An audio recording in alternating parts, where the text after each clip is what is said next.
famous escapes.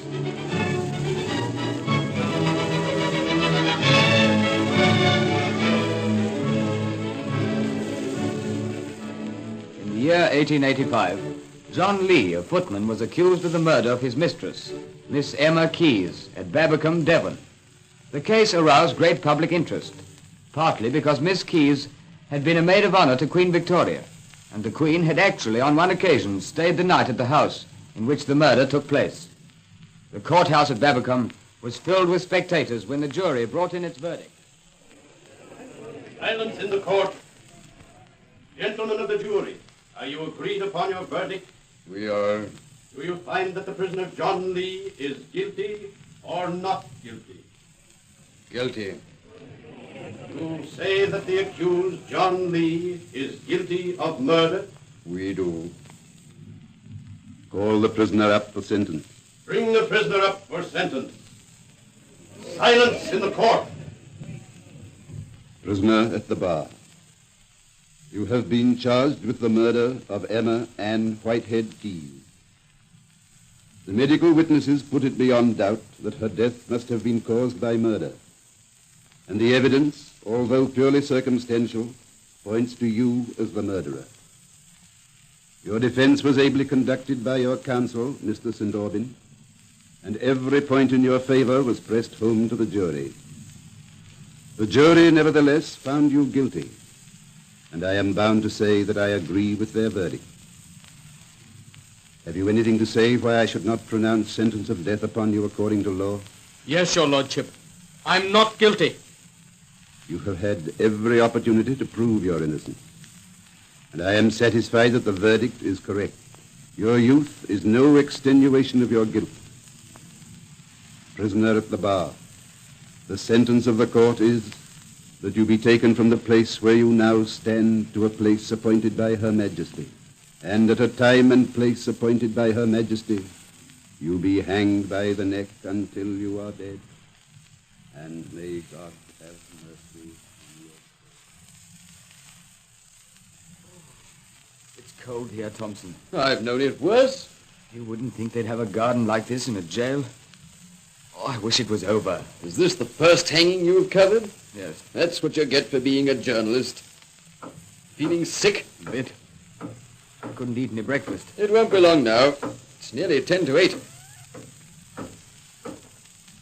I wish that hangman had stopped tinkering with the gallows. Oh, he's got to make sure they'll work all right. This yard's quite pretty if you forget it's a prison. It looks as though he's going to test the trapdoor again. Well, let's go over and have a look. Hello, Betty. Good morning, sir. Going to try the trapdoor again? Yes, sir. It's the sort of thing you can't make too sure about. Do you mind standing back a moment? Yeah. All right, boys. Stand clear. It seems to work pretty well. It ought to. I've been up half the night oiling it. Here's an idea for you, Smith. What? This is the first time Berry's ever hanged a man. And it's the first time you've ever reported a hanging. There you are. Write a first impression story. I wish you wouldn't joke about it, sir. Hanging a man may seem funny to you, but it don't to me. And they tell me this Lee's only a boy. He's 20. You're not going to tell me you're turning squeamish, are you? Do you think because I'm a hangman, I've got no feelings? Why did you take the job on, then? Because my wife's sick and I had to have the money. Now I'm doing my best to make sure that the poor fella has an easy death. There's nothing that can go wrong, is there? Of course there's not. Lee will stand on that trapdoor with a rope round his neck. Berry pulls the bolt away, the trapdoor falls, and Lee falls with it. Breaks his neck as clean as a whistle. Does it always kill at once? Of course it does. I've seen dozens of them. It's all over in a flash. I hope it will be, sir. Why shouldn't it? You just draw the bolt like this. Don't touch it, sir. It's absolutely hair trigger. The trapdoor falls if you as much as look at it. I didn't know I'd feel like this. What are you worrying about? The fellow was found guilty. Someone's got to hang him. But suppose he's not guilty? Of course he's guilty. It was only circumstantial evidence. Look here, old man. Someone murdered Miss Keyes, and the Crown showed that Lee was the only one who could have done it. All the windows and doors were locked, and no one else could have got in. Suppose what his counsel said was true. You mean that cock and bull story about the maid having a lover? It wasn't a cock and bull story. She could have let him in through the kitchen window. She could have. Miss Keyes might easily have heard them and come down to see what was the matter. Even so, why should the lover have killed her? Well, I suppose because he was frightened and hit out at her. And then the maid could have let him out again through the window. No one would be a penny the wiser. You're too imaginative for work like this, Smith. But suppose what the gentleman says is true, sir. I'd never sleep in my bed again if I thought I'd hanged an innocent man, and him only a boy. Innocent or not, he is going to hang. Where's the chaplain? He's been with Lee the last 10 minutes, sir. Hello, there's 8 o'clock. Excuse me, gentlemen. I've got to be off. Where's he going? To the condemned cell. They make up a procession.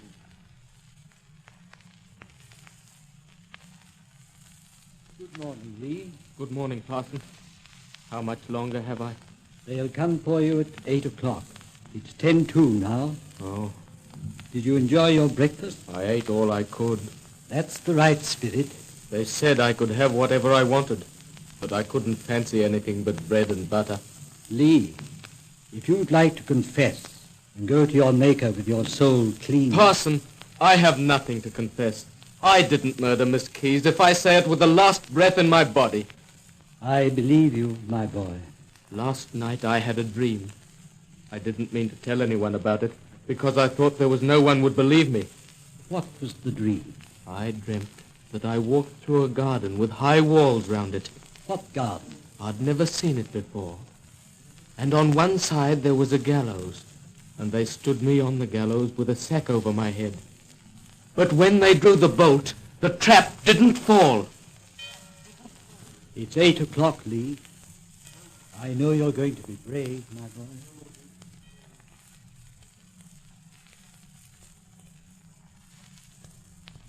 Parson, Yes, Lee? this is the garden I dreamt about, and that's the gallows. Up these steps, Lee. That's right. Stand there. Hold your head up a minute. I want to get the knot under your ear. There you are. Now your legs. Why are you tying my legs? Are you frightened I'll kick? Easy now. Hold your head up again while I put the hood on. Just let me look at the birds a minute. You wouldn't think they'd hang a man in a garden like this, would you? Is there anything you want to say before I put the hood on? No. Drop me off and be done with it. I am the resurrection and the life. Draw the bolt, Berry. Yes, sir. Well, Berry, get on with it. I've pulled the bolt out, sir, and it won't work. What? I've pulled the bolt out, sir, and the trapdoor won't fall. Jump on it, man. Jump on it. Put the fellow out of his misery. Yes, sir. This is terrible, sir. Terrible. Go on, you men. All of you. Jump on it, too. It's no good, sir. We can't get it to budge. Well, get Lee off it, then. We can't leave him standing on tiptoe. Yes, sir. Just step over here, my lad. Please finish it quickly. Get the prisoner, Brandy. Oh, no, thank you, sir. I'm all right. Well, Berry, is the trapdoor all right now? I'll just test it, sir. There you are. Falls as clean as a whistle again. All right. Put him back on it. This way, Lee. Finish me off quick this time. We brought nothing into the world. All right, Berry. Draw the boat. It's no good, Governor. It still won't work. Take the man away and fix it. And for God's sake, let there be no mistake a third time. Well, Governor, what's going to happen? I have nothing further to say. Come on, Governor. Smith and I have millions of readers hanging on our words. What's going to happen to Lee? You possess as much information upon the subject as I do, sir. He'll be reprieved, won't he? I have no idea. You've delayed the execution? I took it upon myself to delay the execution after the trapdoor had failed to work 3 times. They can't hang him now, sir. Jove, the fellow's brave. The hangman was more upset than he was. I regret the unfortunate accident that prevented the sentence from being carried out. Accidents? The wood had been swollen by the rains. It refused to work at the critical moment. With all respect, Governor, that won't wash. At 10 minutes to 8, Smith and I saw Berry test the trapdoor. It worked perfectly. Then Lee gets on, and it won't budge an inch. Not even when 4 men jump on it. Then they take Lee off, and it works again. I regret... Then they put him back again, and again it won't work. They take him off, and it works. That happened 3 times. Gentlemen, I regret... The trapdoor's working again now, isn't it? Yes. I'm not a betting man, but I'll bet you anything you like. that if you put John Lee back on the gallows this instant, it wouldn't work. And believe me, by this afternoon, the whole of England's going to agree with us. John Lee can't be hanged. He mustn't be hanged. Gentlemen, I must remind you that John Lee is still under sentence of death, and that unless the Home Secretary sees fit to intervene, the sentence will be duly carried out. Lee, are you there? Aye. Here I am, Parson. It's come. It's come. What's come? The telegram.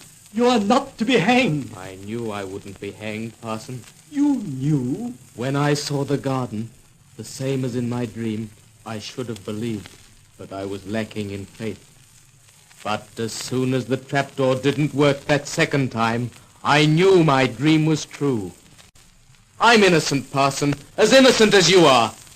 And there's some power that just won't let me be hanged.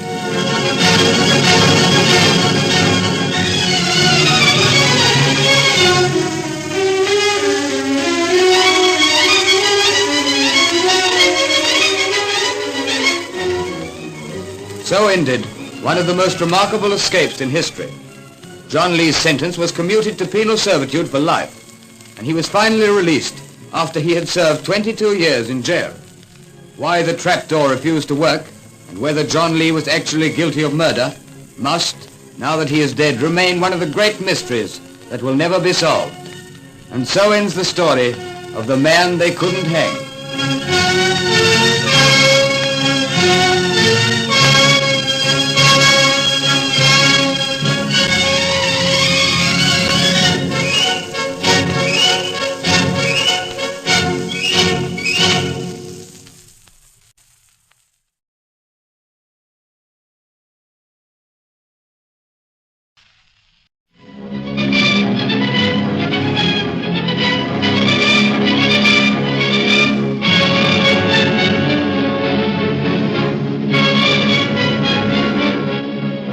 Famous escapes.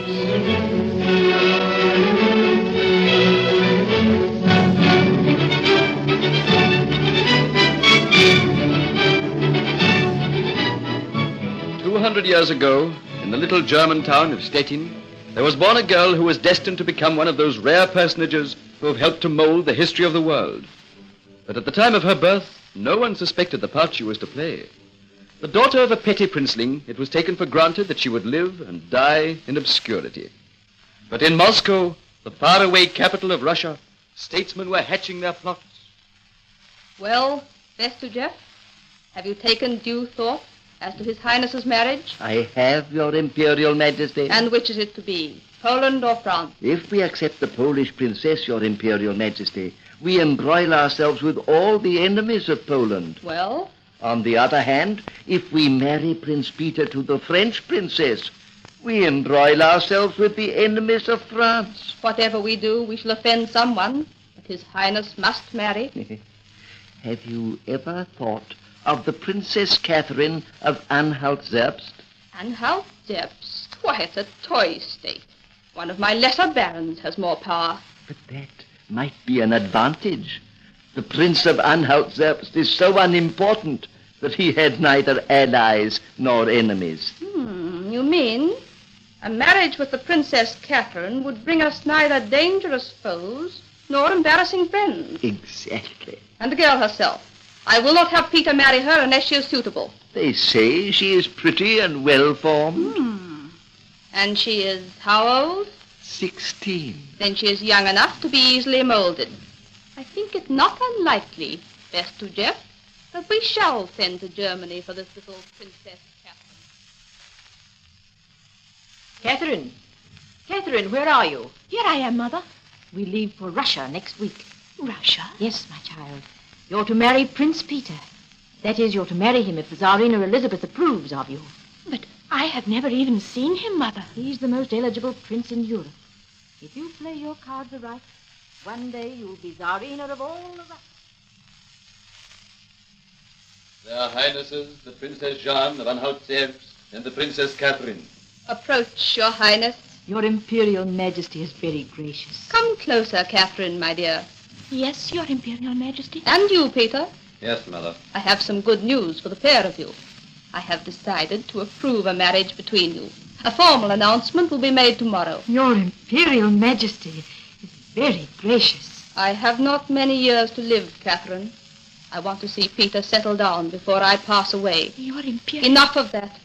I have matters to discuss with your mother. Peter, take Catherine into the next room. You will have much to talk about. Yes, Mother. Catherine. Don't be taken in, Catherine. Taken in, Peter? What do you mean? By what the old hen said. I thought she spoke kindly. I hope you're not going to turn into another hypocrite, Catherine. I warn you, I won't be interfered with. I don't want to interfere with you. Don't play the little innocent. You've heard about Marie Vorontsov. She's very attractive, isn't she? She's the woman I should have married. And it's not my fault that I'm not marrying her either. The Tsarina is asking for you now. For both of us? Yes. Come along then, Catherine. Remember, I beg you, your Imperial Highnesses, that she is very weak. All right, all right. Come on, Catherine. Approach, my children. The light is so dim, Your Imperial Majesty. I can hardly see you. The brightest sunlight would make no difference to me now. Well, my children, to this must we all come, kings as well as commoners. Peter. Yes, Mother. You will be Tsar of all the Russias in a few hours' time. I beg that you will treat your subjects well. Yes. And treat Catherine well. She's been a good wife to you for 4 years now. She has borne you an heir to the throne. Remember that she is alone in a strange land now that her mother has gone home. Yes, Mother. Now, leave me alone with Catherine. Yes, Mother. Come closer, Catherine. I cannot talk very loudly now. Yes, Your Imperial Majesty. You're young, but I think that you are clever. You have many perils to face. There is a dreadful taint in the blood of my family. You mean... I will not try to disguise it any longer. Peter is insane. I have thought so at times. While you can keep control over him, you are safe, you and your child. But if anyone else... Marie Vorontsov. We mention no names. But remember, there are many women in Russia who would be only too willing to share Peter's throne.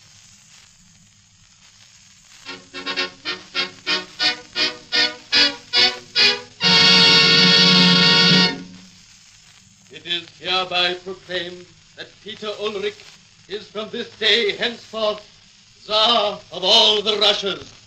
Long live the Tsar! Long live the Tsar! Here, you. Second from the left. 2 paces forward. Well, why don't you speak? What have you got to say for yourself? Your Imperial Majesty. You didn't cheer as loudly as the rest. You're a traitor! Jump through that window. You'll be killed, Peter. Jump through that window, I tell you, or I'll have you knouted to death. Ah, that's a good fellow. Oh, he's saved. He landed on a wagon load of hay. So he did. Olaf, whatever your name is, you're forgiven. Go get yourself a drink, and then report for duty again. As your Imperial Majesty commands. The rest of you, dismiss. Master Jeff, you come with me. Yes, Your Imperial Majesty. And you too, Maria Vorontsov. We have a good deal to discuss today. What's the most extraordinary decree you can think of, Master Jeff? The most extraordinary decree, Your Imperial Majesty? Yes. Set your brains to work. You too, Mary. You want us to think of an extraordinary decree, Peter? It's taken you all this time to grasp that. But what sort of decree? Something like a decree that all barons with ginger beards must go to Siberia. But, Peter, why should all barons with ginger beards be sent to Siberia? It needn't be that. I don't care what it is, so long as it gives people something to talk about. You want us to think of a decree that will make people think. That's right. They all think I'm mad, don't they? And what I want to do is to make them think I'm mad and harmless as well. I may be mad, Mary, but I'm not harmless. I think I'm beginning to understand, Bester Jeff. You see, Bester Jeff, she knows how my mind works. You want to become Tsarina and sit on the throne beside me, don't you, Mary? How can I do that while you have a wife? That's it. We must get rid of the Tsarina. Come a little closer and I'll tell you what my plan is. Your Imperial Majesty, Yes, Stephen. Captain Gregory Orloff craves audience. Captain Gregory Orloff. He is the young officer who was commanded by the Tsar to jump out of the window. Oh, yes. Show him in, Stephen. Captain Gregory Orloff. I am glad to see you are safe, Captain Orloff. Your Majesty is very gracious. You need not kneel, Captain. I will not rise until you say that I may dedicate my life to your service. You are very kind, Captain. But is there any need for such a sacrifice? Yes. Can I talk? Stephen has my complete confidence. Your Majesty, the Tsar is plotting to divorce you and send you to Siberia. In order to marry Marie Vorontsov. Yes. How do you know this? I was passing through the hall behind the throne room when the Tsar, Marie Vorontsov, and Bestoujev came in. Thinking it advisable that His Imperial Majesty should not see me so soon after ordering me to jump out of the window, I hid behind a curtain. They stopped near me and began to talk. How do I know this is true? You can find that out by setting spies among the officers of the Preobrazhensky regiment. Peter has made arrangements with them to arrest you. When? In a week from now. And my son, the Grand Duke Paul? At present, the Tsar will hear nothing against him. But if Marie Vorontsov becomes Tsarina... His life won't be worth much then. Your Imperial Majesty, apart from danger to yourself and the Grand Duke, you owe it to Russia to depose the Tsar and reign in his stead. He's quite insane. You are very earnest, Captain. I... Yes? Your Imperial Majesty can command me in all things except one. And that is... No orders can ever stop me from loving you. This is no time to talk of love, Gregory. There are 3 regiments on guard beside the Preobrazhensky. If your Majesty will lead them, they will follow you to the death. Good. It is your part, Orloff, to put them in the right frame of mind. 5 days from now, I shall appear at the barracks of the Grenadier Guards wearing their uniform. If they will follow me, I shall lead them to victory or to death. Soldiers of the Guards, I have come before you today wearing your uniform because it is on you that the future of Russia depends. I put myself in your hands. If you follow me to victory, I promise you that I shall rule you justly. And that you as my first supporters, will be well rewarded. 1 regiment, the Preobrazhensky, has sided with the Tsar. We'll fix them, little mother. Just leave them to us. Our enemies have got wind of our plans. The Preobrazhensky regiment is marching to attack us now. Men, are you with the Tsarina? Then follow me. Follow me to victory or to death. There they are, Catherine. Coming round the corner. Soldiers, you see the Preobrazhensky regiment before you. Yes, slit their throats. But they're your comrades. We don't want to fight them if we can help it. Company, halt! Prepare to receive enemy. Front rank, kneel. They're going to fire, Catherine. Won't you order? I will avoid bloodshed if possible. You're not going out in front of our ranks alone. I must. Men of the Preobrazhensky regiment, if you wish to shoot your empress, here she is. If you wish to support a lunatic on the throne of Russia... No, we don't want that. Men of the Preobrazhensky, fire on the rebels. Here I am. Fire. If you want to do away with the only person at court who loves the people and who will rule them well, who has borne an heir to the throne... We don't want that, do we, men?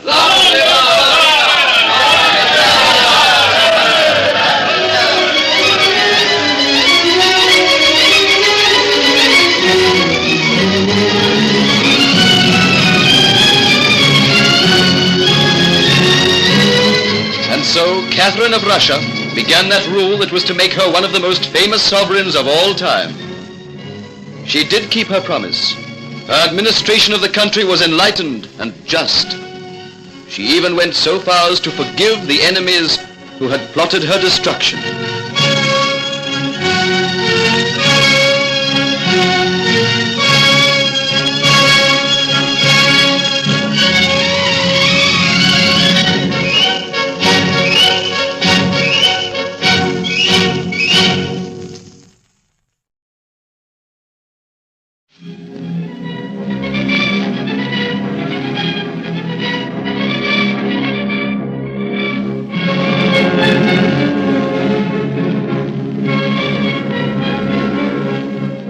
famous escapes.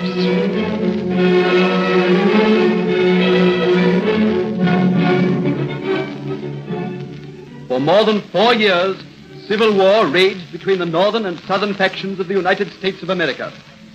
After early reverses, the northern states gradually got the upper hand, and by April of the year 1865, the Confederate armies were beaten to their knees. The story of Harvey Jones begins in the camp of an isolated detachment of Confederate cavalry.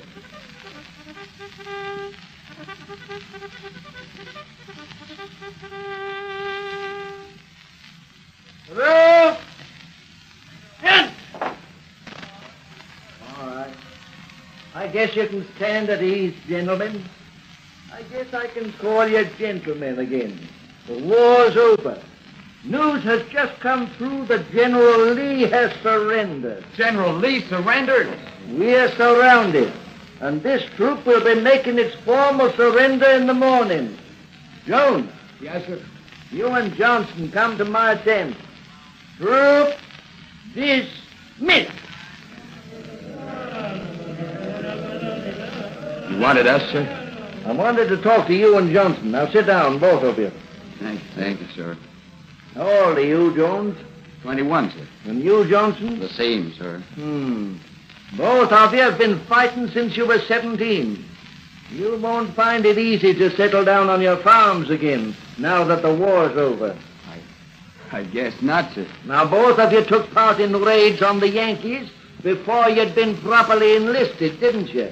Well, we hadn't got our uniforms then, sir, if that's what you mean, but we got them soon after. Now, the Yankees say they're going to shoot anyone who fought without a uniform. Well, they can't do that. I'm afraid the Yanks can do pretty well what they want to now. Well, they'll have to prove that we fought without uniforms. It's going to be pretty easy to prove things against Southerners. Now, you two boys had better slip out of the camp and get going tonight. You mean desert the camp? If I was you, I'd go west, and I wouldn't stop till I was on the other side of the Mississippi. But, sir, what could we... Oh, it's an order. You get out of them uniforms as soon as you can. I reckon they need men west of the Mississippi, and they won't be asking many questions out there. How much money you got, Buck? $2. I got $1.25. Hey, here's another of them trains coming. How'd you like to ride in a train, Harvey? I ain't never rode in a train, except in a goods truck. I never knew a man yet could afford to ride in a passenger train. Except Yankees.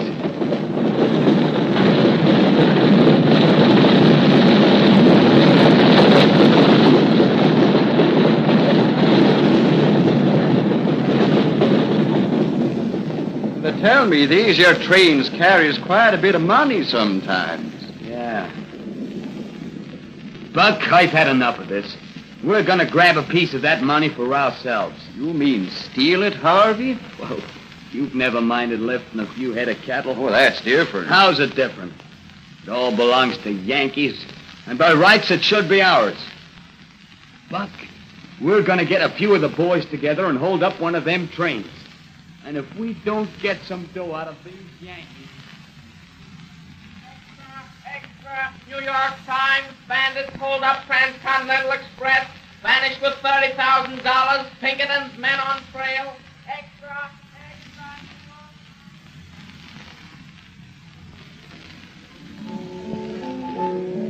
Well, this saloon looks pretty good to me, Buck. Yeah, but don't punish the firewater too much, Harvey. I ain't had a drink for weeks. Now that we've got richer. Hey, set 'em up, bartender. Here you are, strangers. Thanks, Bart. Well, here's mud in your eye, Buck. Well, by the holy jumping Moses, if it ain't Lil.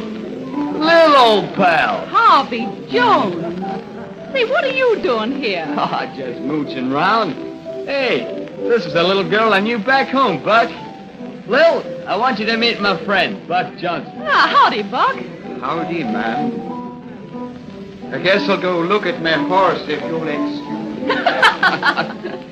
Kind of shy, your friend, ain't he? Well, come on, let's go and sit down. Sure. Hey, Lil, what are you doing in this joint?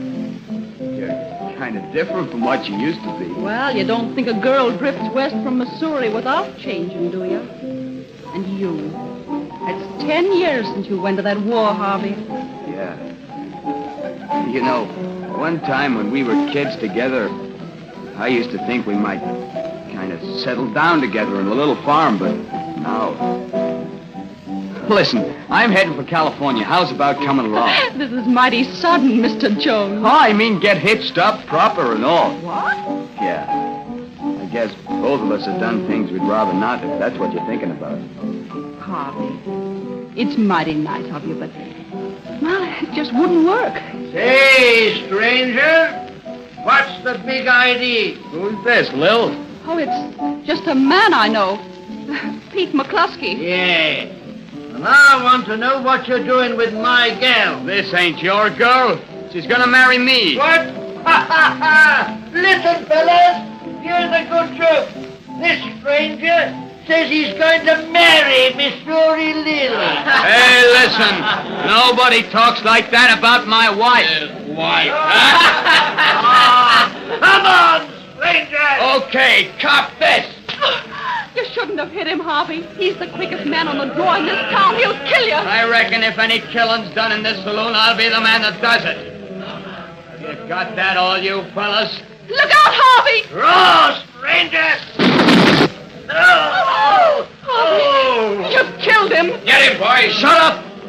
Don't no one get excited. Keep preaching, all of you. I'm kind of nervous. And these guns of mine is awful hair triggered. Don't jump, Harvey. There's a cliff outside that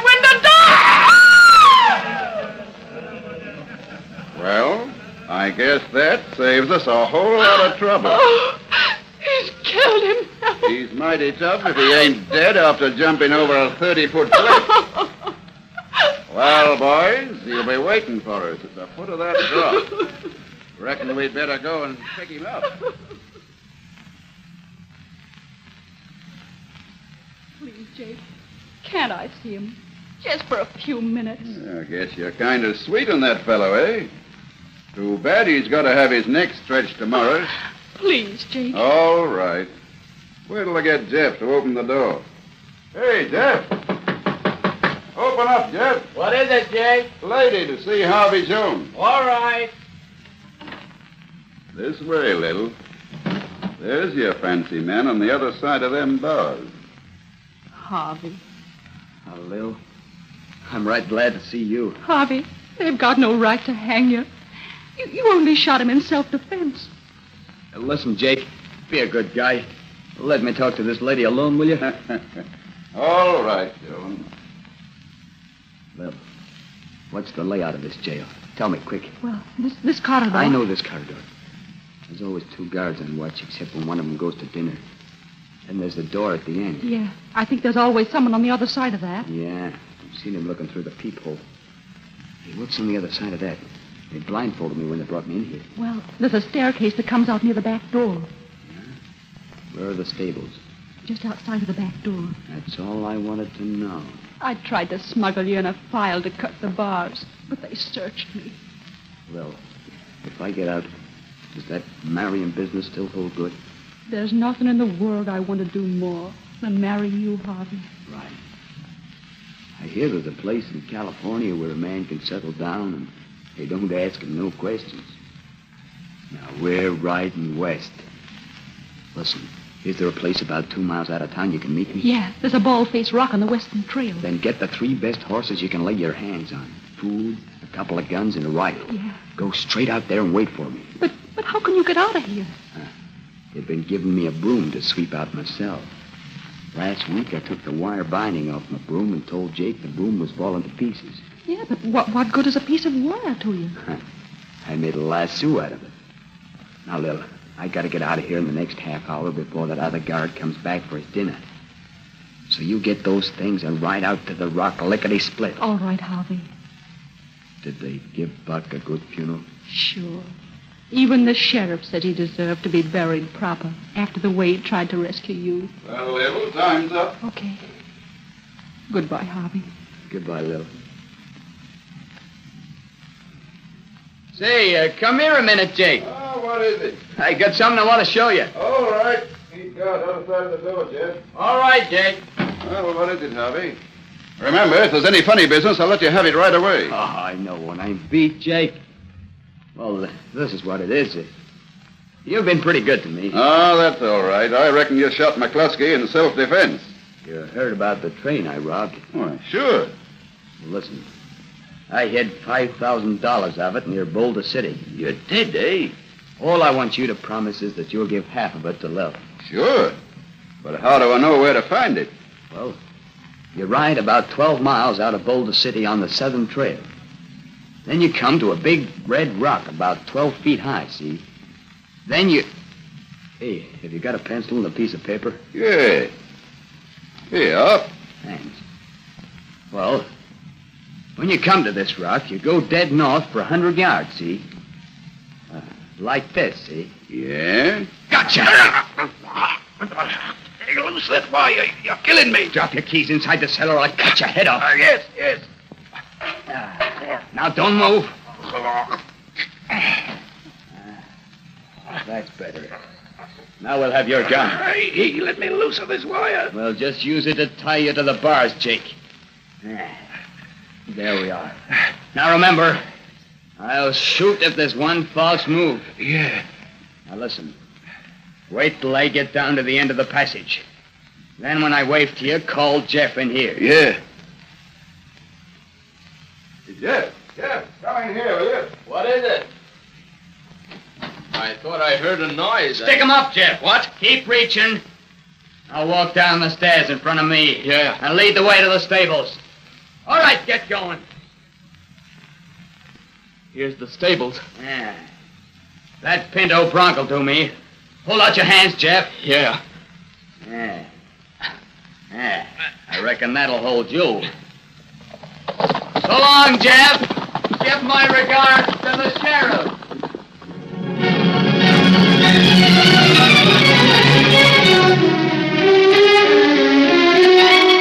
Harvey Jones and Lil got clean away and were never recaptured. Whether they did indeed settle down and lead honest lives is a matter about which I know as little as you. But despite the fact that Harvey Jones was a criminal, a bad man, I cannot help hoping that he and his Lil, perhaps in faraway California, did indeed live out their lives in happiness and peace.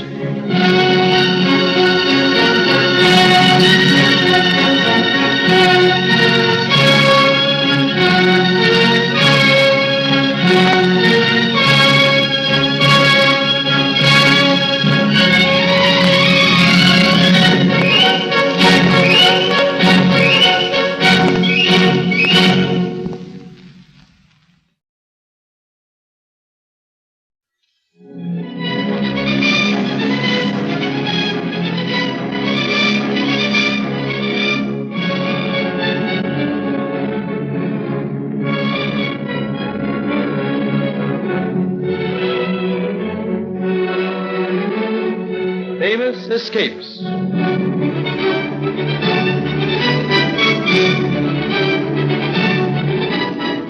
In its short history, Australia has had more than its share of bushrangers. Some of these bandits were criminals of the worst type. Others embarked on a life of crime, more perhaps from unfortunate circumstances than at the urge of vicious natures. But among Australian bushrangers, the Kelly gang stands out. Their career started with the issue of a warrant for the arrest of Dan Kelly on a charge of cattle stealing. There's someone riding up to the house, Dan. Let's look. It's Trooper Fitzpatrick, Kite.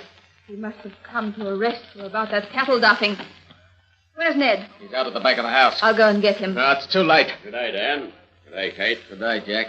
What do you want, Trooper Fitzpatrick? I want Dan here to come for a ride with me. Where? You know well enough. To Vanilla. Well, Dan, are you coming quietly? I was just going to eat my dinner, Jack. Will you wait till I've finished? All right, Dan. If Kate will give us a kiss. Give us a kiss, Kate. Let me go, you beast. Let her go, Jack. Oh, no harm meant. Just a bit of fun. What are you doing with my sister, Fitzpatrick? Ah, here's Ned.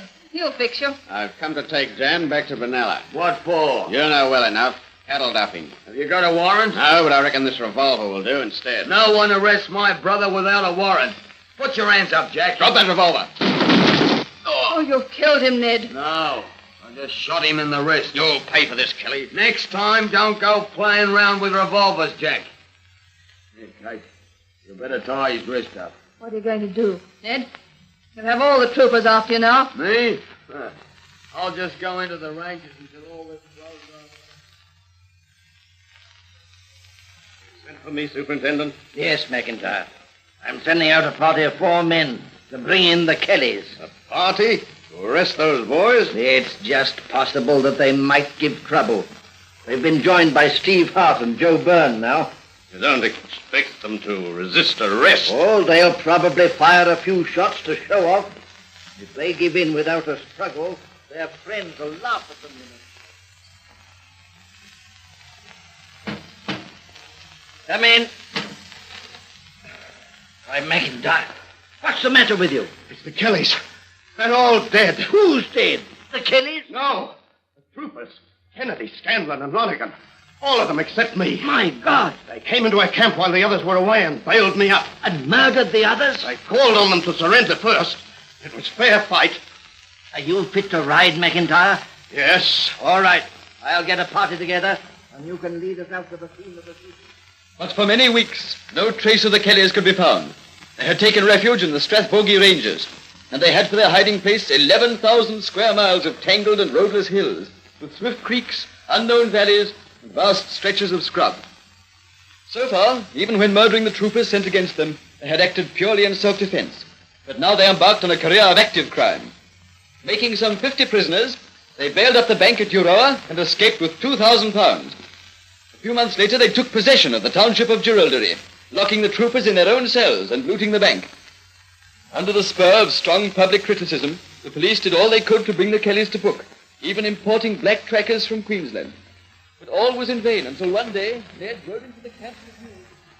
I've got a bit of news for you, boys. What is it, Ned? Aaron Sterrett's helping the police. Aaron Sterrett turned informer? I don't believe it. It's a fact. My own mother saw him helping the police to lay an ambush. We gotta stop it, Ned. Sterrett knows too much about us. We'll kill him. Listen, I got an idea. What? Aren't you getting a bit tired of being chivied here, there, and everywhere by the police? What do you think? And we're running short of boodle, ain't we? We could do with a bit of money. All right. Dan and I will kill Sterrett in his house at Woolshed. While we're doing that, you and Steve hold up Glenrowan. What, me and Ned hold up the whole of Glenrowan by ourselves? Sure, you can do it easy. Didn't you hold up Geraldary? All you do is round up anyone that's unreasonable, lock him in the hotel, and keep him there. Then you wait till Dan and I arrive. But Woolshed is 40 miles from Glenrowan. That's all right. We'll cover it in 3 hours. Just a minute, Joe. When the police hear about Sterrett, they'll send a special force against us. By train. And Glenrowan is the nearest railway station to Woolshed. They'll get off the train at Glenrowan, and then we'll be trapped. No, we won't. Why not? You know that sharp curve the railway line takes just outside Glenrowan? Yeah. Well, we'll tear the line up there. The train will fall down the embankment. I catch on. We'll be on the embankment. And them that ain't killed by the fall will shoot. But, Ned, that'd be murder. Well, the troopers are trying to murder us, ain't they? I reckon they'll be more careful after this. It's a good idea, Joe. Now, today's Wednesday. On Saturday night, you and Dan ride over to Woolshed and do Sterrett in, while Steve and I bail up Glenrowan. Who's there? It's me, Dan Kelly. What do you want, Dan? Thus die all traitors! He's dead, Dan. Come on, get on our horses and make for Glenrowan. There's another one, Ned. Who's he? He's the school teacher. Curno's his name. Good day, Mr. Curnow. So you're the school teacher? Yes, Mr. Kelly. Well, I want you to give the children a holiday tomorrow. A holiday? Why? In honor of the visit of Ned Kelly to Glenrowan. All right, Curnow, get in there with the others. How many's that now, Steve? 50, all told. All right. We've got all of them as might be misguided enough to start trouble. Who's that? It's Dan and Joe Byrne. Did you kill Aaron Sterrett? Yeah. So die all traitors. Have you torn up the railway line? Yes. We got the telegraph operator in here. When we hear that train coming, we'll go out to the embankment and kill off them troopers that's been chasing us the last 2 years. Listen, Ned. I think I can hear the train. Yes, Joe. All right, boys, put your armor on, and we'll go out and finish them off.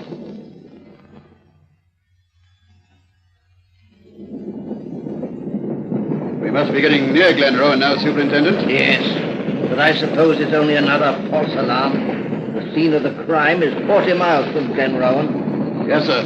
They'll be in the hills long before we get there. The train's beginning to stop. Something must be the matter. Look, there's a man beside the track with a red lantern.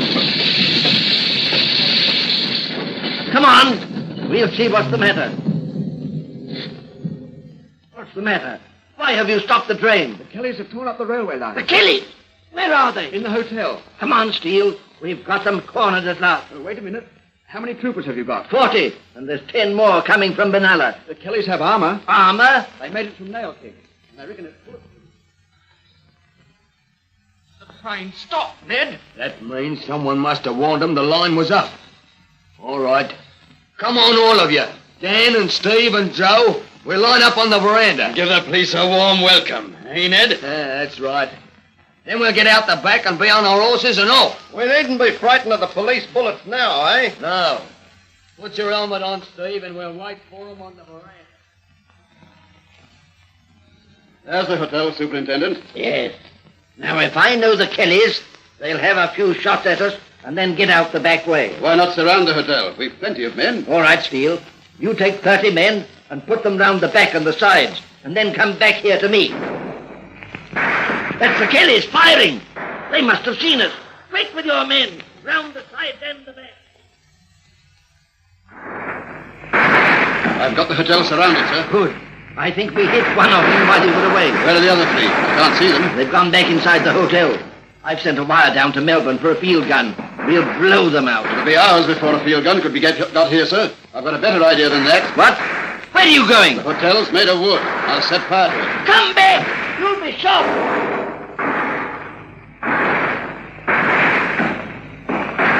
I've set it alight, sir. Good work. I don't know why you weren't killed. They'll soon be smoked out now. Well, we're ready for them. They can't get away. Look, sir, there's one of them coming down the steps. He's got a helmet on. I'll have a shot at him. I could have sworn I'd hit him then. It's his armor. It just sheds the bullets. Look out, sir, he's coming for us. I'll get you, you swabs. The whole lot of you. I'll get you. He'll have you, Steele. No, he won't. Ah, I've got him. Hit him in the leg. You surrender, Ned? I surrender. How did you hit me? With a shotgun. That wasn't fair. No use shooting at your legs with a rifle. Where's the rest of them? Steve Hart and Joe Byrne is dead. And where's Dan? Well, you got me, Steele. I suppose it's the hangman's noose for me. Yes, Ned, you'll be hanged all right. But where's your brother, Dan? Oh, don't worry about him, Steele. You'll never catch him now. But is he in the hotel? I'm not letting on. But he's somewhere where the police will never catch him.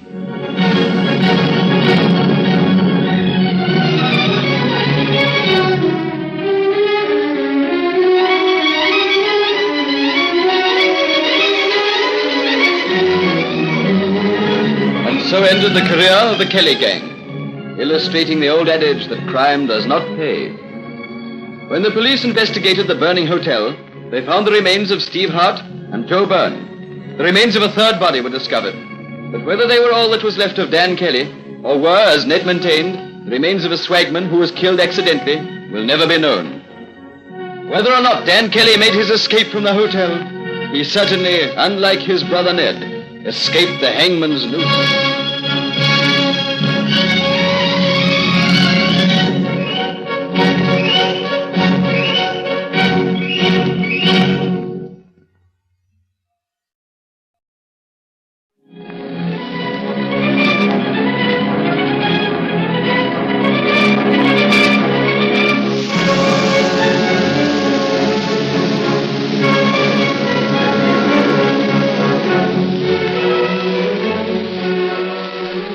Famous escapes.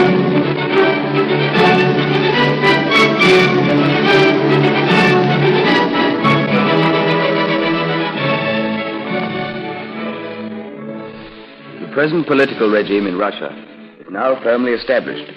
But in the early days of the Revolutionary Republic, the Communists had to face the constant menace of the White Armies.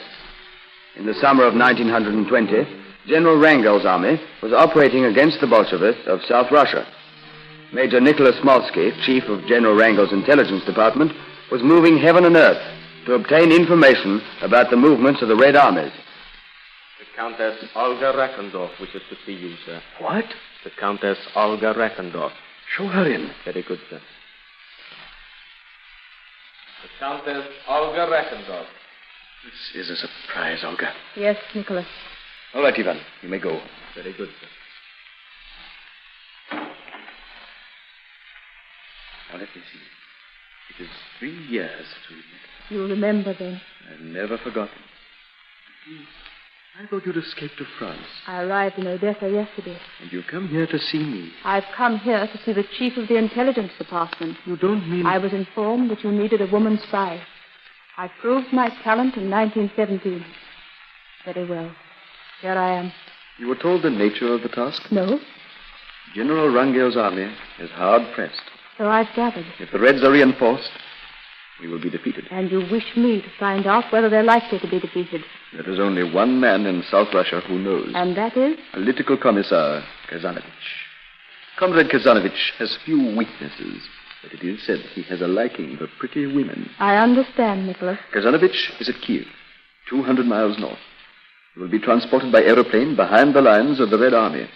He will be landed as near Kiev as possible. And my means of communication with you? You will be provided with carrier pigeons. Oh. I wish to take my old nurse, Natasha, with me. Very well. Above all things, I warn you, Olga... Of what? Of the Cheka, the Bolshevik secret service. They have spies everywhere. Oh, have no fear, Nicholas.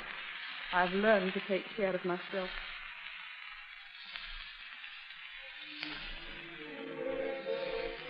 Look out, Kazanovich. She's going to trip. I'm so sorry. Come.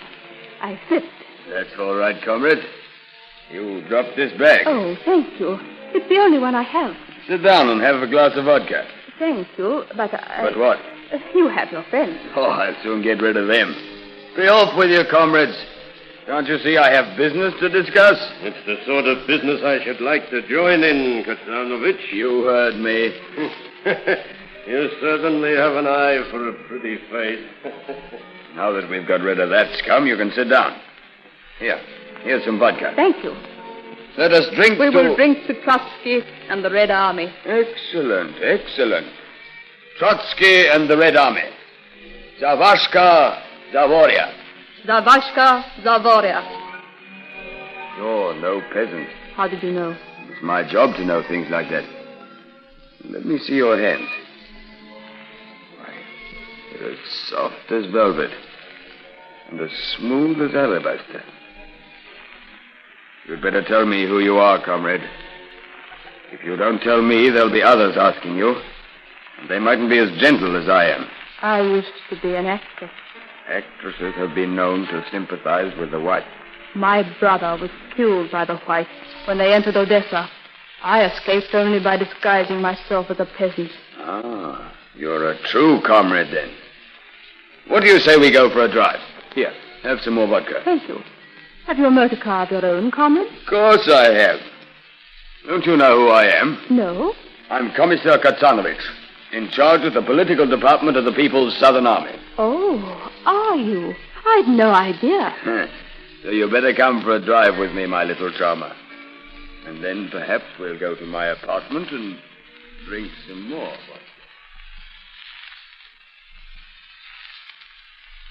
Well, Olga, this is my apartment. Don't you like it? It is very nice. You can see I'm a man worth being nice to, can't you? Indeed, I can, comrade. Well, sit down and have some more vodka. Thank you. Here you are. To the Red Army. To the Red Army. What do you say to hitching up with me, eh? Do you mean marry you? I mean a good, sound, revolutionary arrangement. Wouldn't you like to come and live in my apartment? Oh, it would be very nice. Only... Only what? Well, I made up my mind I'd never fall in love with a soldier. Never fall in love with a soldier, eh? Why, all the nice girls love a soldier. Oh, but soldiers run such risks. You never know when they'll be killed. Don't worry, my little pussycat. The war will soon be over. But Wrangel's army's been holding you off for months. They're gaining ground. Don't you worry. Trotsky has decided to concentrate on the southern campaign now. Has he? He's sending us 100,000 men and all the guns and equipment we want. Those are the whites we don't kill. We'll be driven into the sea. Splendid. What about a kiss? Just one, then. And now I must go. Oh, already? Tomorrow's another day, comrade. All right, then. Come along and I'll drive you home in my motor car. Oh, here you are at last, Madame. Natasha, I've got it. What? Where are the pigeons? Here they are. And pencil and paper? Yeah. The Red Army will receive overwhelming reinforcements. All right. You can let the first pigeon out of the window, Natasha. Yes, Madame. What was that? A man in the street below shot at the pigeon. Oh, did he hit it? No. Good. Here's the second message. You can let the other pigeons go now. Stand where you are. No. Oh, you've killed her. You'll be killed later yourself.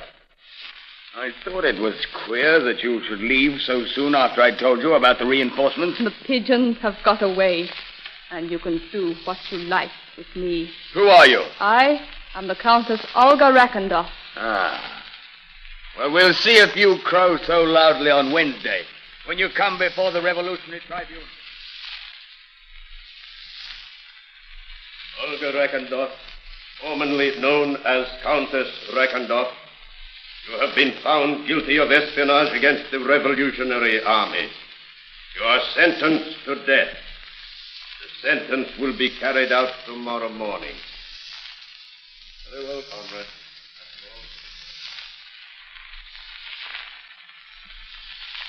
Here you are, comrade. Here's the cell.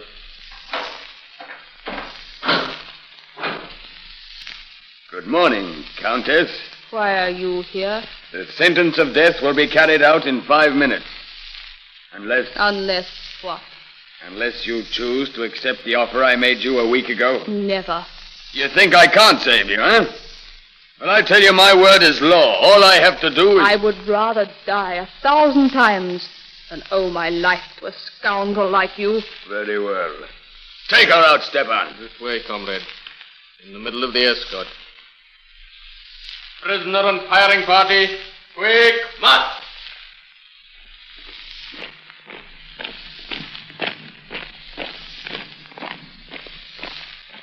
Well, Olga, have you changed your mind? No. Go ahead, Stepan. Would you like your eyes bandaged? No.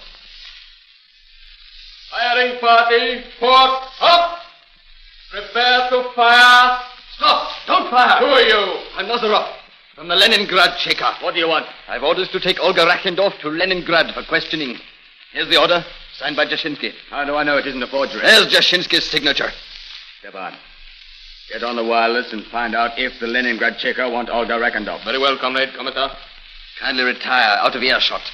Comrade Commissar. Why? I wish to question the prisoner. Why do they want her in Leningrad? Because she's known to have been in the confidence of the chief of intelligence of Wrangel's army. Well, will you get out of earshot? All right. But if this order isn't confirmed by Leningrad... Nicholas, what are you doing here? Look frightened. I stole the papers from one of the agents of the Cheka. I've an aeroplane waiting outside the town. Did my carrier pigeons arrive safely? Both of them. General Wrangel has decided that further resistance is useless. The evacuation of Odessa has already begun. I still don't understand how you got the papers from the Cheka agent. I took an aeroplane to Kiev. Ah. We fell in with an enemy plane. We knew from the direction it was coming from that it must be an enemy. We shot it down and landed to inspect it. We found the papers in the pilot's pocket. The order is confirmed by Leningrad, Comrade Commissar. That means we're saved. Stepan, escort the prisoner and this comrade to the flying field. Very well, Comrade Commissar. Firing party, slow, hut! Quick march! Keep out of earshot, comrade. I'm busy cross-examining the prisoner. But why were you coming to Kiev? Why? Because our agents told us you had been sentenced to be shot. And you came to rescue me. Naturally. But I thought you didn't love me. Because I sent you on that message. It was my duty as a soldier to send the best spy I could find. But now that all fighting is at an end... Yes, Nicholas. Now that we're at war no longer, it's time to think of love and of our own happiness. Olga, my darling.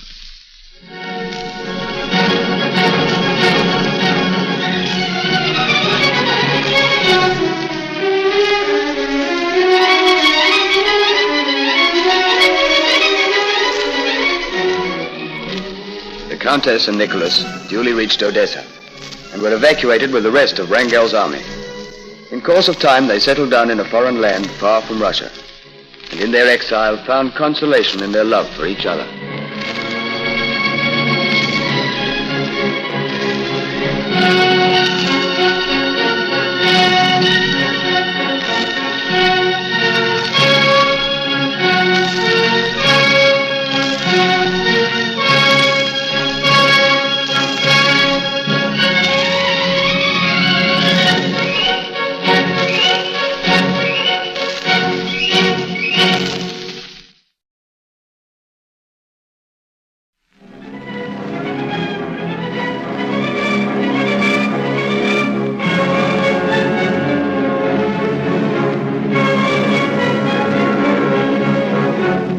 Famous escapes.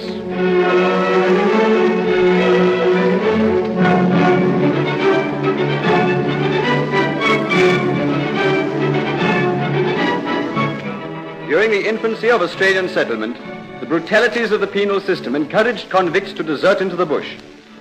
The fate that befell most of these runaways was to perish from lack of food or on the spears of the Aborigines.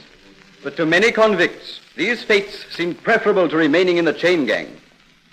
Although Melbourne was not founded until 1835, several attempts were made before that year to plant colonies in Port Phillip.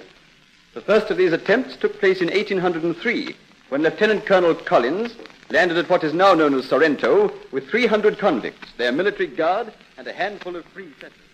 Good evening, sir. Good evening, Tucky. I observe the Nelson has arrived, sir. Yes, she sailed into the bay this afternoon. I have a reply from Governor King. What does he say? He says we may abandon the colony here and move to Tasmania. That's excellent. This is a hopeless site for a settlement. We mustn't waste any time in leaving. I'll have a pier built so that we can load our stores onto the Nelson. Very good, sir. It'll mean extra work for all hands. The convicts are pretty mutinous as it is. No, that can't be helped. I'll gazette an order that the convicts are to work all day on Saturdays and Sundays. If there's any trouble...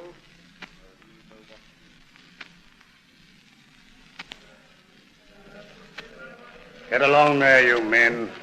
I want to get you locked up for the night. We're going as fast as we can, sir. What with these leg irons? Any more of your insolence, Buckley, and I'll see you get 50 lashes. Pass along there. All right. That's a lot of them, Sergeant. You can lock them up for the night. But don't forget to have a guard mounted. Over here a minute, will you, Lee? Away from the others. What is it, Buckley? Oh, carry your leg iron, can't you? I hear enough of it all day without you clanking it round in here. All right, Buckley, all right. Things is always bad for convicts. But now that they got us working all day Sundays with 50 lashes if you look sideways at the guard... Oh, man, I'd be better off if he was an heathen nigger. I'm glad you feel like that. Why? Because I'm going to escape, and I want you to come with me. And get a bullet through me back? From the sodgers?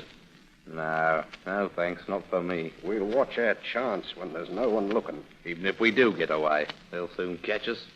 You can't run with 30 pounds of iron clanking around your feet. Ain't you heard? What? Although we're working 7 days a week, they ain't satisfied with the way the pier is getting built. They're never satisfied with nothing. No, but they're going to take our leg irons off. What? So that we can work faster. And it gives us our chance. Maybe it does, but... But what? Well, what's the use of escaping into the bush to starve? We ain't going to starve. Why not? Because we're going to China. How'd we get there? By walking, of course. But you got to have a boat to get to China. No, you ain't. You walk. But there's an ocean in the way, ain't there? No, there ain't. China's just over the ranges. Are you sure of that? Of course I am. Wasn't it China that Christopher Columbus wanted to discover?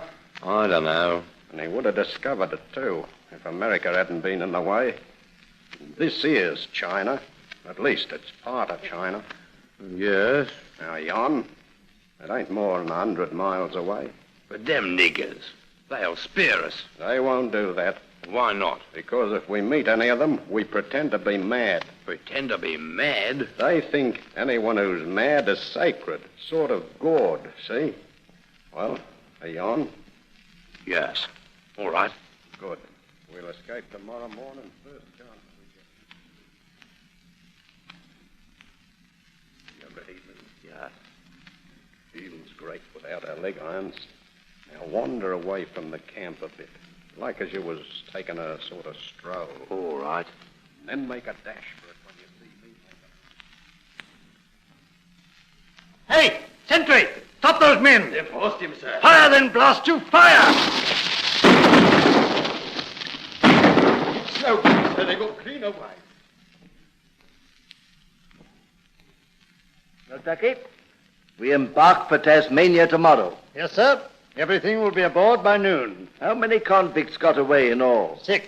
Poor devils.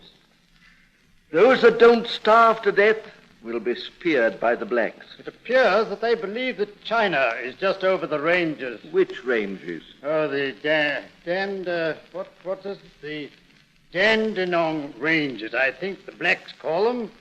It was Buckley who spread the rumor. Which was Buckley? He was that giant of a man with a golden beard. Oh, yes, I remember him. An excellent worker. I don't like deserting the poor brutes, even though they are convicts. But I'm afraid we'll have to leave them to their fate in the Dandenong.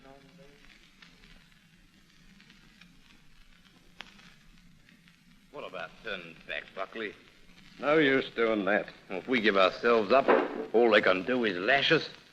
I'd rather be lashed than starve. But they'd be gone by now, Lee. It's a month since we run away. Well, we should have been in China 3 weeks ago, according to your reckoning. Don't give up. We'll get there yet. Why don't you give up pretending? You said the Chinese would make us into mandarins and give us a dozen wives apiece, and the wives would serve us our food on bended knees in silken garments. But all we got to eat is lizards and snakes. Don't give way, Lee. We'll be food for the crows ourselves soon. Look at me ribs sticking out through the skin. You're no worse off than I am. You said we pretend to be mad if we saw any blacks. There won't be much need to pretend. Hey, did you see that? What? I saw a head over that rock. A sodger? No, a black. And one of them just stepped out from a tree. With his war paint on? We're surrounded, Lee. Look out for that spear. Pretend you're mad. Dance, sing, shout. Too late. They got me, Buckley. Spear. He's dead. Come on, you black devils. Can't you see I'm mad? I'm mad, I tell you. Mad. All right, kill me if you want to. If you're not going to kill me, for God's sake, give me food. Food, you ignorant heathen. Food, what goes in here? In mouth, see? Look. Oh, you ignorant black heathen, I believe you're beginning to understand at last. The Aborigines took Buckley, with his white skin and golden beard, for the ghost of Bowen, one of their dead chiefs. For many years, despairing of reaching China, he dwelt among the Aborigines, wearing kangaroo skins, joining them in the chase, learning to speak their language. As a result of the pretense of madness which he always kept up, he was treated with great respect. His attempts to teach them English, however, failed until one day... Olga, Bowen. Hello, my dear. You. You? Huh. You're speaking English. Me. You. You've been taking notice of my lessons after all. Go on. Hut. Yeah, that's a hut. Why do you keep on pointing at it? Hut. Me. You. Oh, I believe you want to marry me. Me, Lubra, for you. I'll marry on one condition. Me, Lubra, and that you. is that you let me teach you English. Oh, of course, you don't understand what I mean, but you will, my dear. You will. Now, I'll go along, Chief. Tell him we're going to have wedding and all the proper doings and trimmings. For 30 years more, Buckley dwelt among the blacks, his pretense of madness becoming at times almost a reality. The one thing that helped him to cling to sanity was the fact that he could talk broken English to his lubra. But presently rumors began to trickle through to Buckley's tribe that the white ghosts from beyond the sea had appeared once more on the shores of Port Phillip, and with his faithful lubra, he set out to seek them. Look, my dear, there's the beach. Beach? Me no like. Come back. Don't you understand? I'm perishing for the sight of me own kin. Me? Your kin? No, you're not, though you've been good to me. Look, there's a boat with people in it. White people. 3 men and a woman. Bowen, come away. Jarvi, Mogu. Oh, it's no use, they're rowing away. They fright. You wave spear. Hey, come back! Come back! Oh, they're too far away now, they can't hear me. You talk them. Black talk. So I did. I was that excited I forgot the use of my own tongue. Anyway, this shows that there's white settlers in Port Phillip. You come back, Bush. No fear.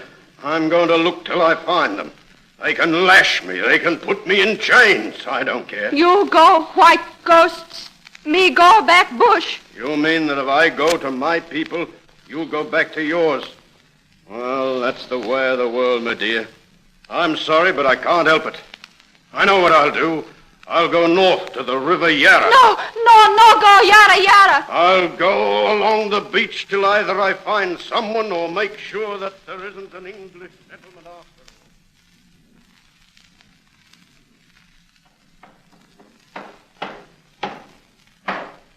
How's the carpentry going, John? I'll have this wall finished in half an hour. Dinner will be ready in 10 minutes. I'll have to wait.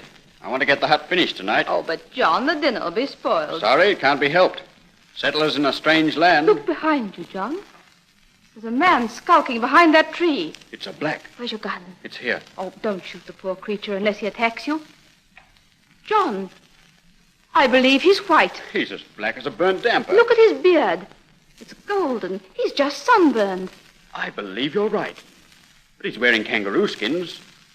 Hey, you there. Come out. Hey, you no shoot. Come on, I won't hurt you. Who are you? I'm Buckley. I live in bush with blacks. Why? What year is this? 1835. Blimey. It's 33 years since I went bush. What's your name? Buckley. Came here with Governor Collins. Me and Lee went bush to look for China. China, eh? That's thousands of miles away. Can you imagine Buckley's chance of reaching China, Susan? And then I hear English arrive, and I walk 100 miles to look. John, the poor creature must be starving. Leave your work and bring him into dinner this very instant.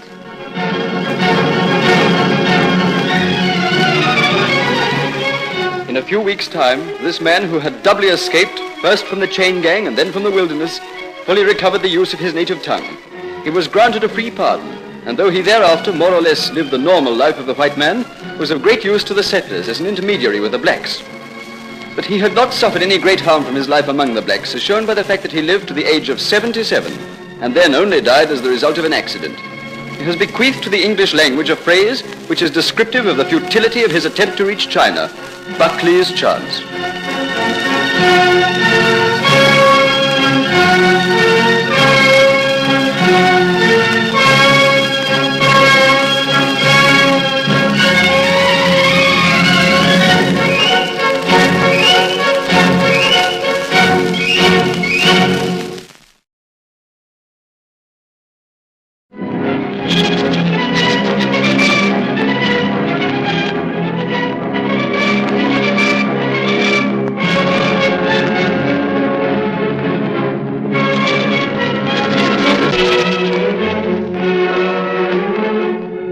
Famous escape.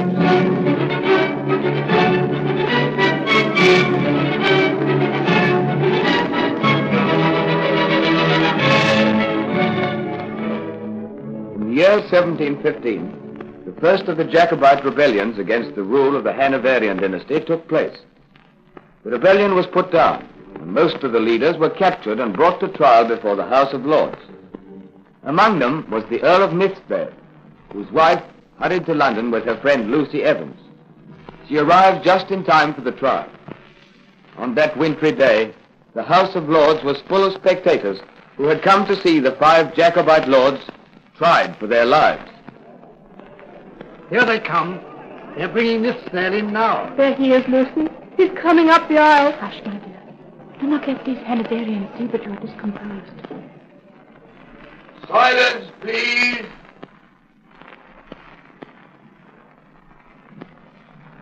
William, Earl of Nihsdale, you have pleaded guilty to the crime of high treason, in that you supported the Pretender James Stuart and unlawfully raised arms against His Majesty, with intent to drive His Majesty from the throne. Yes, my lord.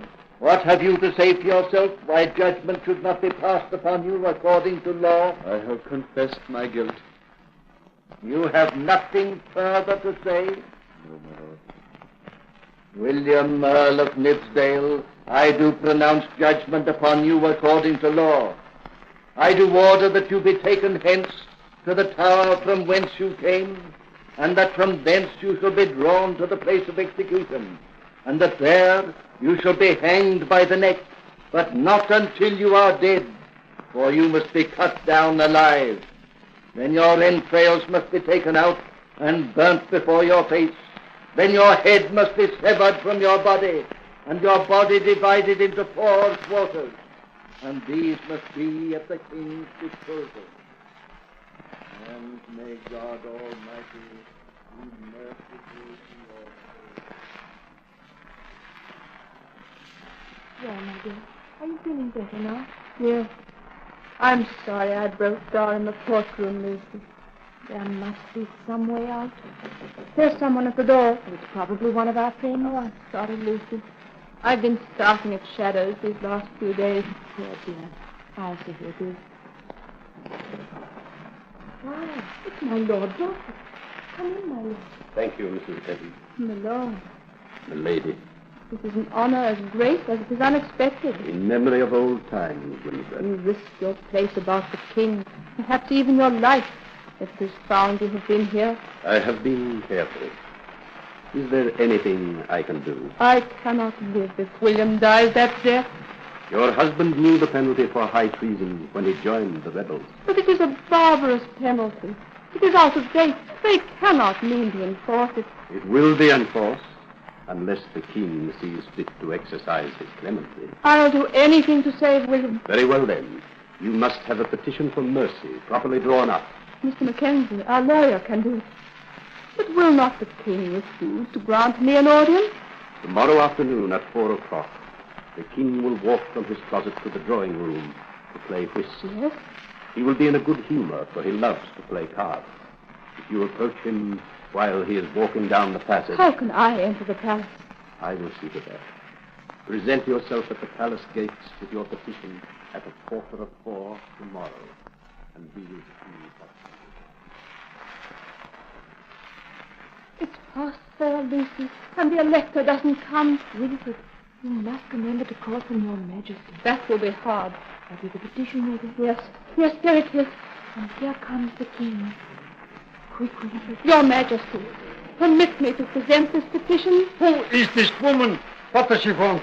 May it please your majesty, she is Lady Nihsdale. The wife of the traitor. Your majesty, I implore you, do not harden your heart against my husband. He did take up arms against you, but he was beguiled by cleverer men than he. Will you please to let my coat go, madam? I kneel to you, your majesty. Do not try to put that paper in my pocket. I beseech you not to begin your reign over England with the shedding of noble blood. Loose a hand from my coat, Dorset. Yes, your majesty. Let go, my lady.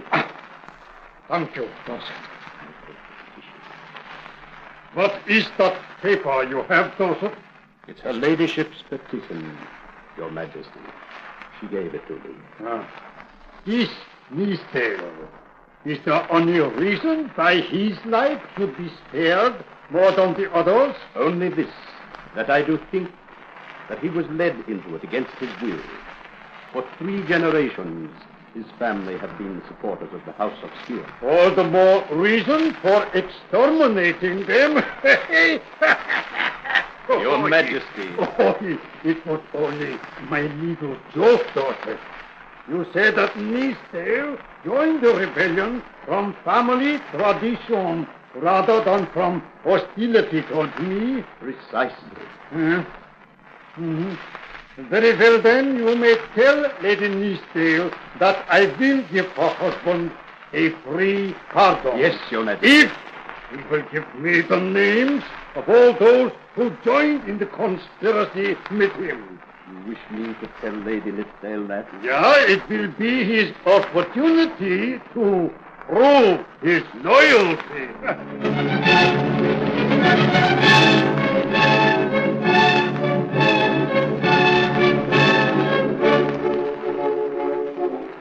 Who goes there? Oh, it's you, Lady Nihsdale. Good evening, Sergeant. Come to see his lordship again? Yes? And who's that with you? This is my friend, Mrs. Evans. And here's something to drink our health with, my man. Oh, thank you kindly, my lady. Oh, there. Let Lady Nihsdale pass. William. It's so good to see you again. Did the guards make any trouble? Oh, no. I always give them a little present. I have the king's answer to my petition. What does he say? He says that he will spare your life if you betray the names of all who joined you in the conspiracy. Never. I would rather die 1,000 times. Oh, I knew you would say that. I'm proud of you. But it is a cruel death. William, I have a plan. A plan for my rescue? Yes. Lucy, come here. It is good of you to come to see me, Lucy. It is useless for me to think of escaping. Listen, William. Do you think I have not spent hours cudgeling my brains? In the history of the Tower of London, not one prisoner has been able to escape. The walls are too thick. The bars are too strong. The guards cannot be bribed. It is by none of these means that we will effect your escape. What other means are there? You will escape disguised as a woman. What? Tomorrow night, you will escape disguised as Lucy. Come on, Well, Lord Nihsdale's to be executed tomorrow. Yeah. You know, I'm sorry for her ladyship. She's a nice kind of woman. I suppose she'll be along here tonight. I suppose so. It's her last chance to see him. Who goes there? Oh, it's you, Lady Nihsdale. Good evening, your ladyship. Good evening. Who's that with you? You remember Mrs. Evans, who came with me last night, don't you? Oh, yes. Here's something to drink his lordship's health. Well, your ladyship... I want you to celebrate. Our petition for a pardon has been successful. We expect the order for his lordship's release to arrive at any time. Well, I'm right glad to hear it. Pass, Lady Nihsdale and friend. Here we are, William. Good evening, sweet. Good evening, Lucy. Good evening, William. We were interrupted yesterday. We're about to explain your plan. It's simple enough. Lucy is wearing 2 skirts exactly alike, and 2 riding cloaks also exactly alike, one on top of the other.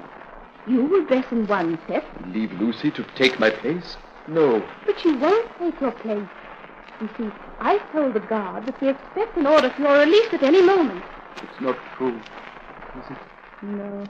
But it will make a good excuse for Lucy and me to keep going into the street to find out whether the order has arrived for you. I see. When we've done this a number of times, the guard will get weary of the sight of us.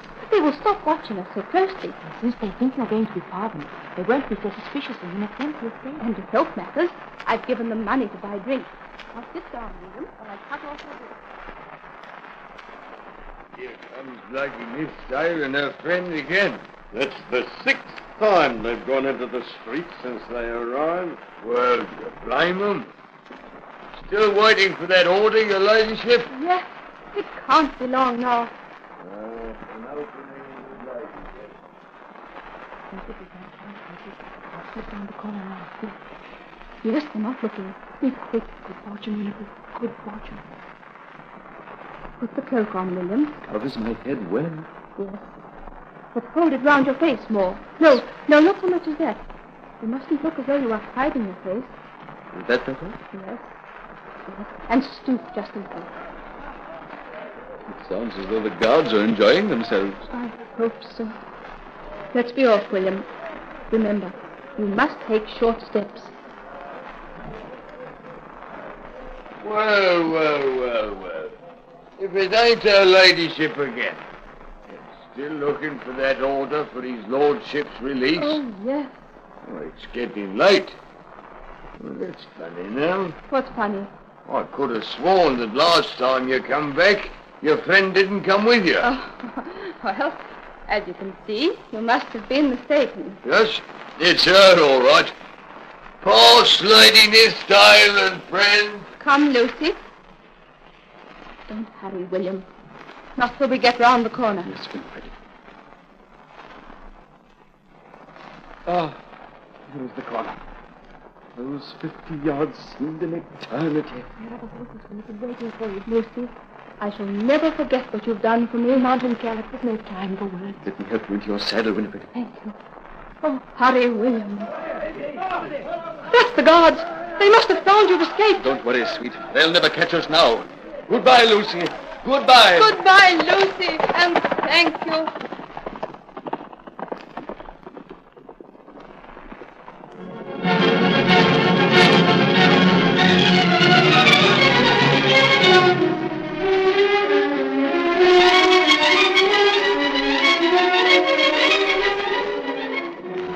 Lord Nihsdale and his wife reached Dover in safety and took ship to France. Though they were unable to return to England, they passed the rest of their life in peace and happiness, as might be expected of so devoted a couple. Thus, by the cleverness of a woman, took place the only escape in the whole blood-stained history of the Tower of London. It is sad to relate that Lord Nihsdale's fellow conspirators suffered the cruel death that was in those days the penalty for treason.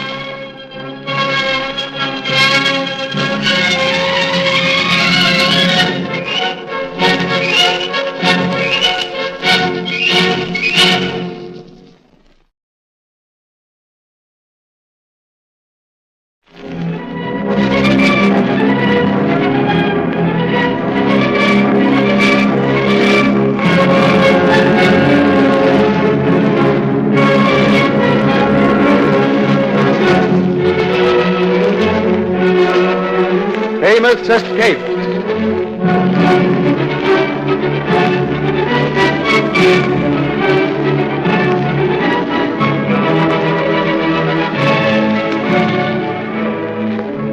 Among the ill-starred Stuart monarchs, there is none more tragic than Mary, Queen of Scots.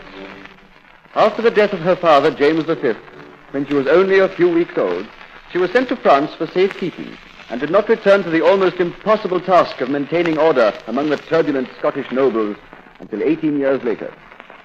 Our story opens in Edinburgh, just after the young queen has been installed in Holyrood House. See the queen as she came in? Aye, she's a bonny lass. Her kind always are. Oh, she's a papist. We want no popery in Scotland. But she's promised you're not to let the church see. Aye, she's promised. You think she'll not keep her promise? She's been brought up in foreign parts. What she needs is a husband and a bairn or two. She'll have them soon enough, I'm thinking. Well, they say Lord Darnley is already picked out for her. Lord Stanley. But little say she'll have and who's to be her husband, poor soul.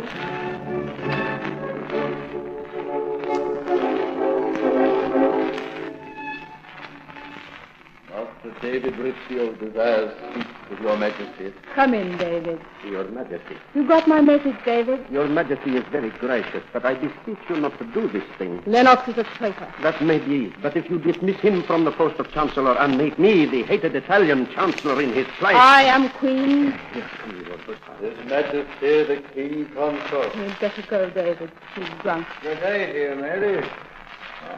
You here again, Rizzio? I am just going, Your Majesty. Why is Rizzio here so much, Mary? Why, Henry? Because he's gay and cheerful.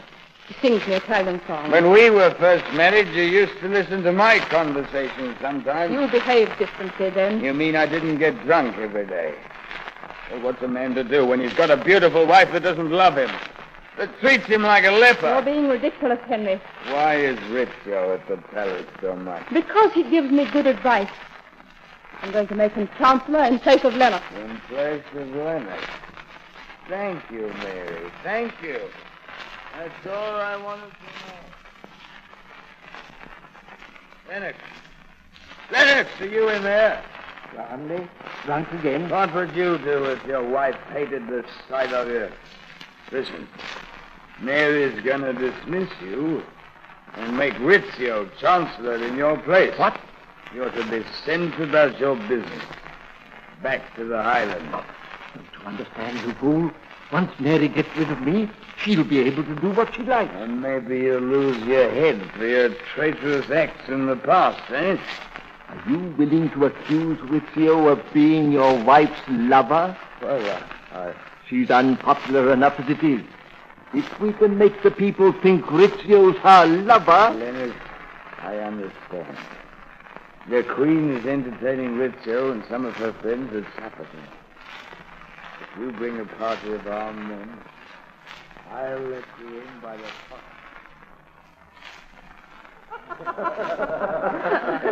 My friend, I propose a toast. What is the toast, Your Majesty? It is strange to think that although I rule over all Scotland, the only friends I have are here in this little room.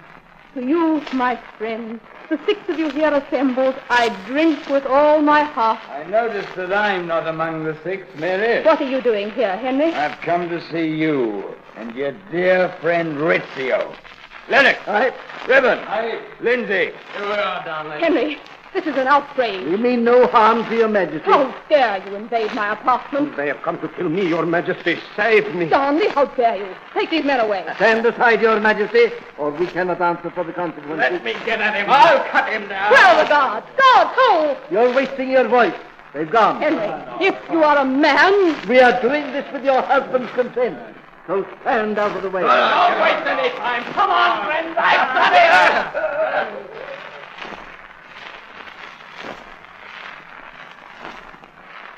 it.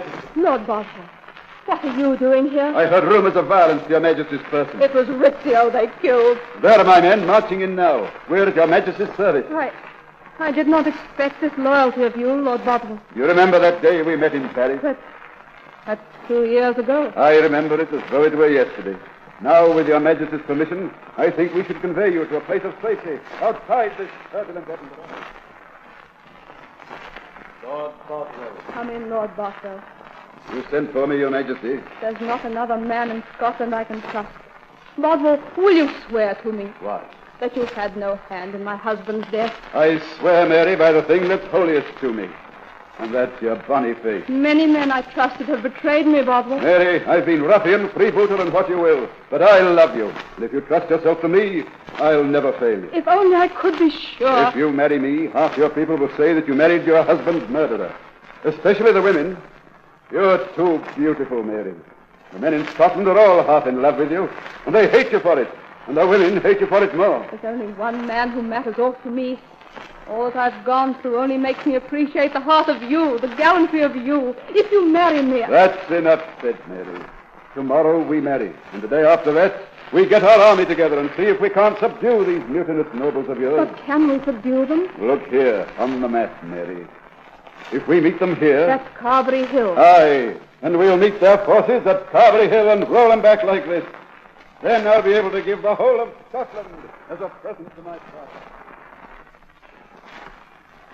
Maggie, they're coming. The Queen's coming? Oh, she's Queen no longer. She's Queen until she's dead. Oh, that won't be long by the look of things. Ah, do you hear the mob? They're tearing to pieces if it wasn't for the soldiers. There she goes into the castle. Thank God she's safe inside. I thought when she married Lord Buff, that murderer, he's lucky to have escaped.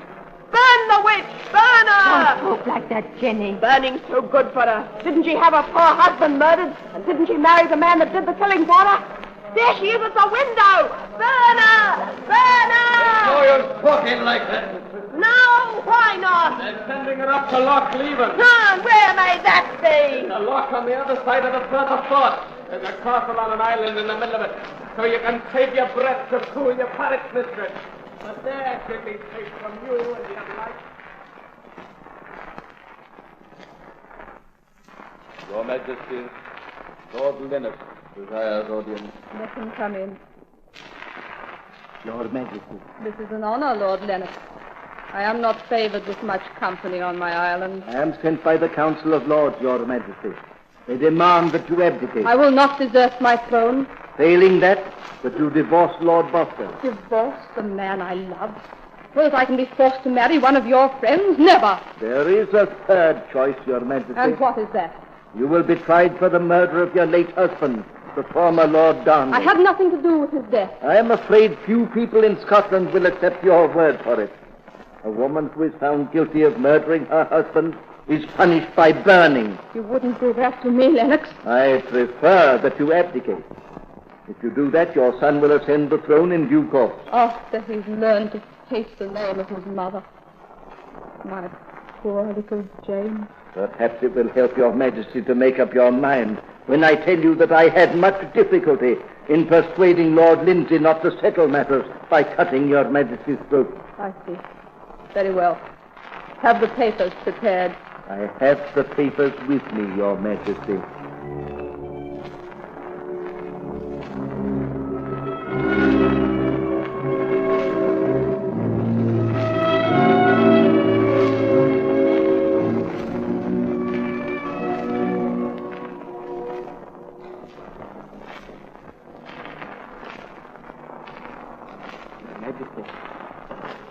Your Majesty, it is me, Willie Douglas. Not Your Majesty anymore, Willie. I'm queen no longer. Everyone in the castle knows you've abdicated.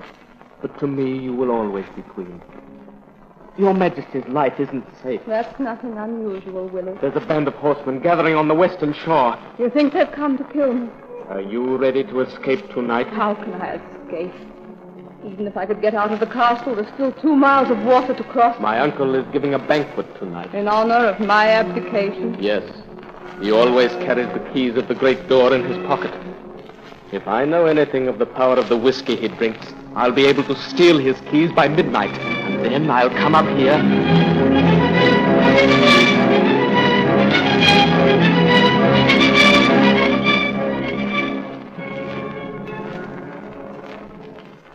Are you awake, Your Majesty? Is that you, Willie?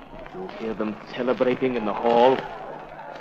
Here are the keys. We'll have to hurry. Very well, Willie. Follow me, Your Majesty. Keep watch a moment, Your Majesty, while I unlock the gate. I can't see a soul. After you, Your Majesty. Even the sentries have gone to join in the banquet. Quick, into this boat. Very well. I'm ready. You can start now. We're off. There are horses waiting on the bank for us. Once your escape is known, all the clans will hasten to your support. No, Willie. I've abdicated from my throne. It's no use fighting anymore. All I can do is to throw myself on the mercy of my cousin. Where are my keys? Who's got my keys? Your cousin appears to have missed his keys. Much good may it do him. Mary Stuart has found his escape. Into the boat and after. Oh, Willie, they'll catch us. No, they won't, madam. But they'll be able to row faster than we can. They won't be able to row at all. I've stove in the bottom of every boat on the island. This is a pleasant victory, Willie, petty though it may be. When the clans hear about your escape... No, it's no use deluding myself with false hopes. My only consolation is that one day my son will succeed me on the throne of Scotland, if he lives long enough. But, Your Majesty... Go on, Willie. All that remains for me is to make my escape and throw myself on the mercy of my cousin, Queen Elizabeth of England. And may her heart be more merciful than I have reason to think it is.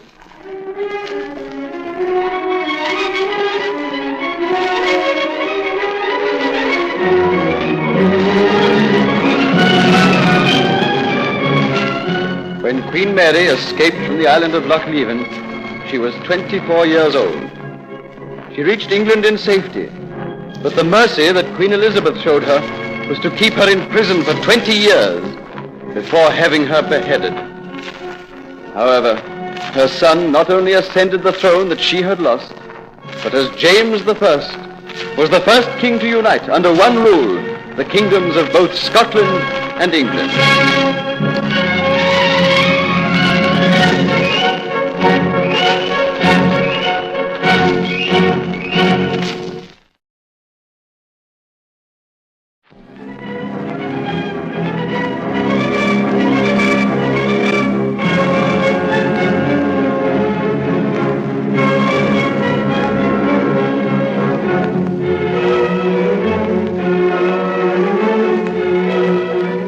famous escape.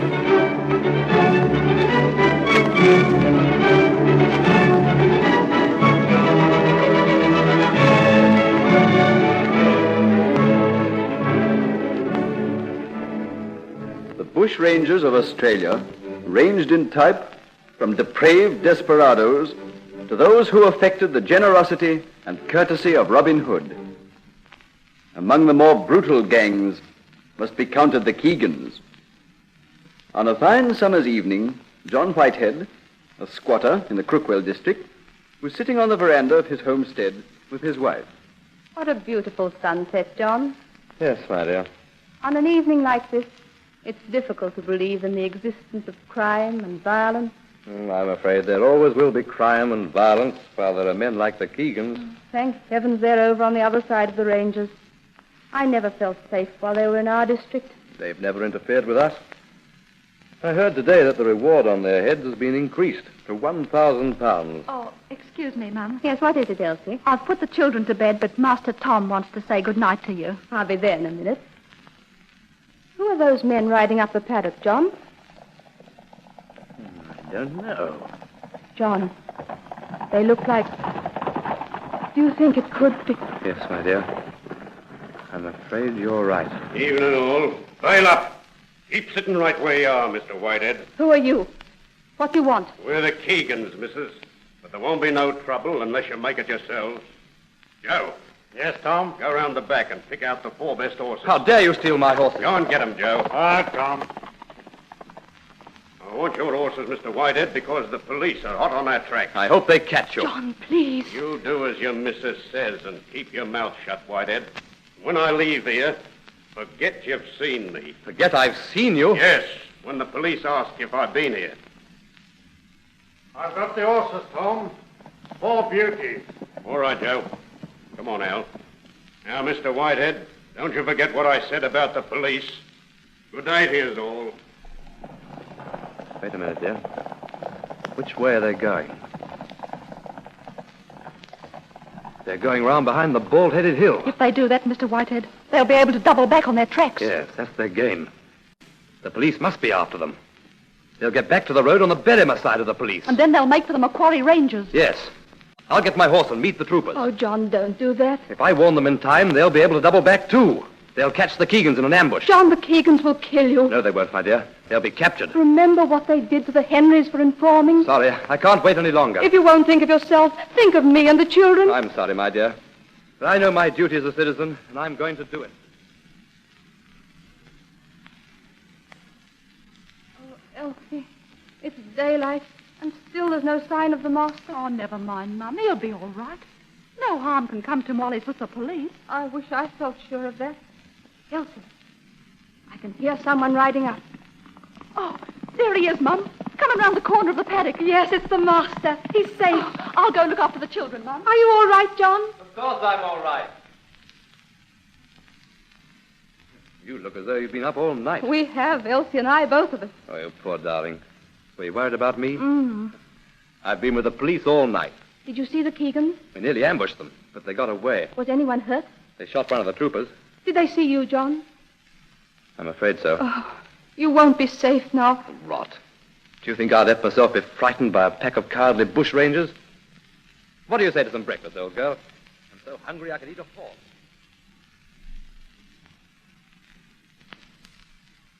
Well, my dear, it's a month now since I helped the police. I know, John. Thank God you've given up making me carry a gun every time I leave the homestead.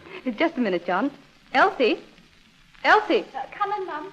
I wonder would you see if you can find my bracelet? Yes, where is it? I left it down by the creek this afternoon when I was playing with the children. Whereabouts, Mrs. Whitehead? I think you'll find it under the big willow tree. You'll have light enough to see. It's not more than a quarter of a mile away. All right, Mum. I'll go at once. Thank you, Elsie. It's all very well for you to laugh about the Keegans, John, but you don't know what a night I passed.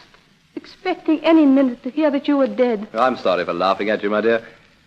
But it was my duty as a citizen. Don't forget you have a wife and children. I remembered that when I thought of the reward. It's getting dark. John, look. 4 horsemen. You can just see them. It's the Keegans. You go inside and get the children. Make them lie down on the floor. What are you going to do? Get my gun. Oh, John, don't. Hadn't you better surrender peaceably? Get along, my dear, and look after those children. I've got the children to lie down, John. Then go and lie down with them. John Whitehead, I call on you to surrender. I won't surrender. I hit one of them, Susan. Spread out! Surround the house! Oh, John, I wish you hadn't hit him. I'll beat the brutes off. Missed. When the stockmen hear the firing, they'll come up to the homestead and rescue us. I never heard yet of station hands coming to the rescue of their boss, not against bushrangers. Curse it. Missed him again. It's getting too dark for good shooting. They're very quiet, John. They're not firing anymore. Don't look round, Whitehead. Drop your rifle. It's Keegan. He got in the back way. Turn round now, Whitehead, but keep your hands up. Is that you, Joe? Yes, Tom. We've locked all the men in one of the back rooms. Good. I'll go and have a look at Dick. Right. Now, Whitehead, I'll give you just 5 minutes to say your prayers. You're not going to kill my husband, are you? Yes, missus. But if you keep your mouth shut, no harm will come to you. I was only doing my duty, Keegan, when I informed the police. All dirty informers deserve to be shot. But I wasn't going to kill you when we came here. Then why did you say... We was just going to burn your house down to teach a lesson. But you shot my brother Dick. He was trying to shoot me. It was self-defense. Look here. If I shoot a trooper that's out to get me, that ain't self-defense. Not in the eyes of the law. It's murder. And as far as I'm concerned, it was murder when you shot my brother. You better go into the next room, missus. Why? Your husband's 5 minutes is up now. Oh, you can't. You mustn't. Oh, what is it? Dick ain't dead. What? He's still breathing. Did you put him on the veranda? Yes. Well, I'm going to have a look at him. Joe, keep watch over Whitehead and his business. Right, Joe. He's still alive. Good. You go and look after him while I settle with Whitehead. All right, Tom. Is Bob watching the hands in the back room? Yeah. You won't kill my husband. Now that you've found your brother's alive, will you? It ain't your husband's fault he's alive. Think of our children. 3 little children. All right. I'll tell you what I'll do. What? If my brother lives, I'll just burn the homestead down. Oh, thank you. But if he dies, you're for it, Whitehead. We'll know by morning whether he'll live or not. He's shot through the lungs. Joe. Yeah? As soon as you can leave, Dick, get some tucker ready. Righto, Tom. There's still Elsie, John. Where is she? Don't you remember? She went down to the creek for my bracelet. She must have heard the firing. Yes.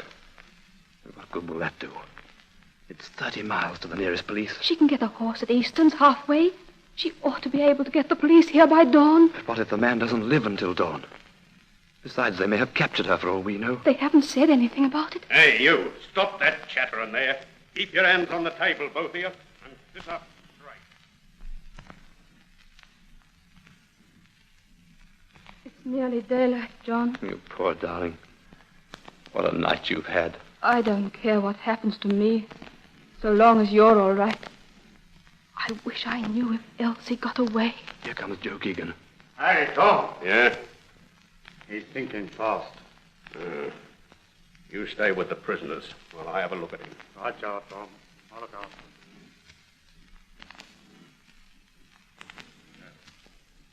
How is he, Tom? He's dead. Are you going to shoot Whitehead now? Yeah. You go and watch on that veranda. Righto, Tom. Only be quick. You can go into the other room if you like, missus. Oh, please. You can't kill my husband. It was fair fight. You know what I think about that. But his children and me, we'll give you all the money we have. All the money in the world won't bring my brother back. Now, Whitehead, you've had all night to say your prayers. Missus, if you don't get into the next room... Oh, there are troopers coming around the bend. What? Troopers! Police! Quick!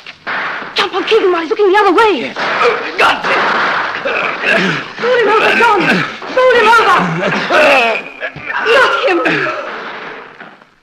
Darling, what did you do? Hit him with the poker. You saved my life. You watch this fellow. I'll go after Joe. You needn't go after Joe, Mr. Whitehead. Sergeant Gray! We've got Joe and the fellow out the back. Looks to me as though you're going to collect a pretty good reward for your night's work, Mr. Whitehead.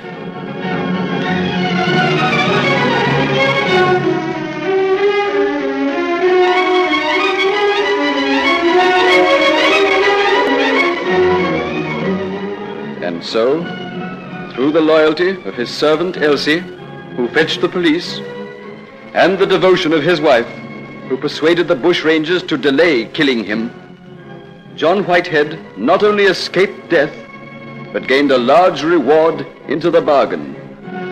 A fitting end to the story of a man so intrepid and determined as he.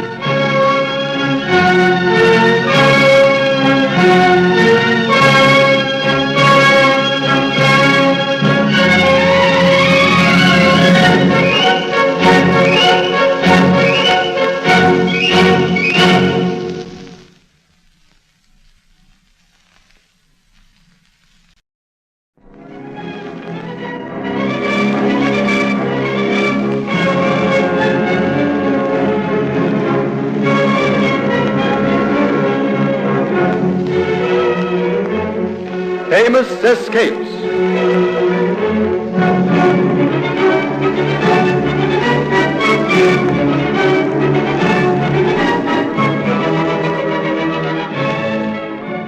"40 years ago, the whole of the civilized world was shaken by the Dryfuss case. France, still suffering from her defeat by the Prussians in 1870 and struggling to build up her military strength for the next war, was in a state of nervous tension. Our story begins in the office of General Mercier, the Minister for War. Gentlemen, I tell you that we must find who is responsible for betraying our secrets to the Prussians. Is it certain that anything of importance has been betrayed? We have that intercepted letter. If only we could discover who wrote it. Major Henry is at present making investigations. Whoever did it should be shot. He'll be lucky to escape being torn to pieces by the mob. And if we don't find the traitor soon, the Paris mob is already beginning to accuse us of being the traitors. Gentlemen, come to the window. Listen. Yes. I was nearly mobbed myself as I came through the entrance. Gentlemen, we must find the man who is guilty. What if he should be one of ourselves? One of us? Impossible. I mean one of the staff corps. A gentleman. No gentleman of France could betray his country. Well, what is it? Oh, it's you, Henry. I think I have discovered the traitor, sir. You have? Who is it? Alfred Dryfuss. Alfred Dryfuss? Never heard of him. He's a captain in the 39th Infantry. He's a Jew. A Jew? What luck. That's right, sir. Let the papers once say that a Jewish officer has been betraying France, and the army will be cleared of blame at once. We'll be as popular as ever again. What is your proof, Major Henry? What I did, sir, was this. I looked through the army lists and picked out all the officers who are Jews. An excellent idea. Then I got specimens of their handwritings from the records office and compared them with the letter. The only one with any resemblance was that of Dryfuss. I see. We can have the trial held in camera with only responsible military officials admitted. On the ground that otherwise valuable information might be conveyed to the ears of the Prussians. In addition, we can actually exclude Dryfuss and his counsel from the court while evidence is being heard. Can we? On the ground that his counsel, being a civilian, and Dryfuss, being already a traitor, must have no chance to gain access to military secrets. Can we do that? We'll have to see that the right judges are appointed, sir. Judges who are sympathetic towards our ideals. But suppose the letter isn't in Dryfuss' handwriting after all. The letter concludes with the words, "I would remind you of the hydraulic control of the gun, and I send you a note on the troops in Madagascar." Yes? I'll get him to write those very words so that we can compare them with the letter. First of all, we must ask him to call at the Ministry of War, and we'll put him through a test then. Lucy? Lucy, are you there? Yes, Alfred. What is it? I've received orders to report tomorrow at the Ministry of War. Alfred, how wonderful. It must mean promotion. Well, I suppose so. My dear, you've worked hard for it. I'm sure there's not another man in the whole of the army who works as hard as you do. I'm afraid the army doesn't give promotion for hard work. It's so unfair, this discrimination. Just because you're a Jew. Never mind, Lucy, my dear. I suppose I'm lucky to be allowed to hold rank at all. There's just one thing that puzzles me. What's that? They want me to wear civilian clothes. Oh, it's just one of their silly ideas. Tomorrow night when you come home, you'll be wanting a new uniform. A new uniform? Why? Because they'll have promoted you to the rank of major. You are certain about it, aren't you? Of course. Dryfuss is waiting in my office, sir. He thinks he's been ordered to come here for an examination. I see. How do you propose to induce him to write the words we want? Leave it to me, sir. I'd like to hear what happens. Very well, sir. If I leave your door ajar, you'll be able to hear every word that's said. Well, Captain Dryfuss, we're ready for you now. Yes, sir. First of all, I wonder if you would do me a favor. Certainly, sir. I've injured my finger. I can't write. You want something written? Yes, it's just a short note. Hardly worthwhile calling in a clerk to do it, if you don't mind. There's a pen in front of you. Go ahead, I'm ready, sir. I would remind you of the control of the hydraulic gun. I would remind you of the control of the hydraulic gun. And I send you a note on the troops in Madagascar. And I send you a note on the troops in Madagascar. Let me look. Captain Dryfuss, you're under arrest. Under arrest? On what charge? On a charge of treason to France. Treated with a cynical contempt for justice, Dryfuss was found guilty of selling military secrets to the Germans and was sentenced to imprisonment for life on Devil's Island, the most frightful of all French penal settlements. Here's your food, Dryfuss. My food? Oh. And may it choke you, traitor. May it choke you to death. I'm no traitor, I tell you. If I'd my way, you'd have been shot. Only shooting's too good for you. Have you any letters from Paris? No. It's 3 months since I had my last bet. You ought to have no more letters, see? Orders from Paris.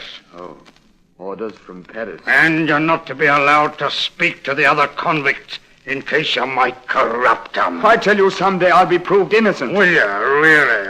Don't stand there shivering, pretending you're ill. My friends are working for me. Are they? Then they're wasting their time. My good right. You wish to see me, Colonel Picard? Yes, Madame Dryfuss. I am convinced a dreadful injustice has been done your husband. Oh, to hear these words from a member of the General Staff. I know that your husband did not write that letter. Who was it? I'm almost sure it was a fellow called Limer, a professional informer, a spy. But he is not the man who's behind it all. Who is behind it? Major Esterhazy. Major Esterhazy of the General Staff? Yes. But I can't believe it. He comes of an aristocratic family. Have you not yet realized that it's the aristocratic families who have conspired against your husband? It is just possible that with my friends I may be able to rescue him from Devil's Island. You are most kind, Colonel Picard. But that would be no escape for my husband. The world would still think him a traitor. I understand, madame. But have no fear. I will prove your husband is innocent. Well, Henry? Colonel Picard is hard on my track, sir. Uh-huh. What's he found out? He knows that the letter wasn't written by Dryfuss. He suspects that Major Esterhazy is the man who is guilty. You think, then, that Dryfuss is innocent? Well, sir... If Captain Dryfuss is innocent, he must be released. If Captain Dryfuss is released and Major Esterhazy is found guilty, the army will be ruined. It may be unfortunate that Captain Dryfuss should suffer, but it is sometimes necessary that one man should be sacrificed for the good of the people. You wish to see me, Madame Dryfuss? Monsieur Zola, I appeal to you on behalf of my husband. To do what? To have my husband freed. You overrate my powers, madam. I am merely a simple writer. You are the greatest writer of France. Always the weight of your pen has been thrown on the side of truth and justice. You flatter me, madam.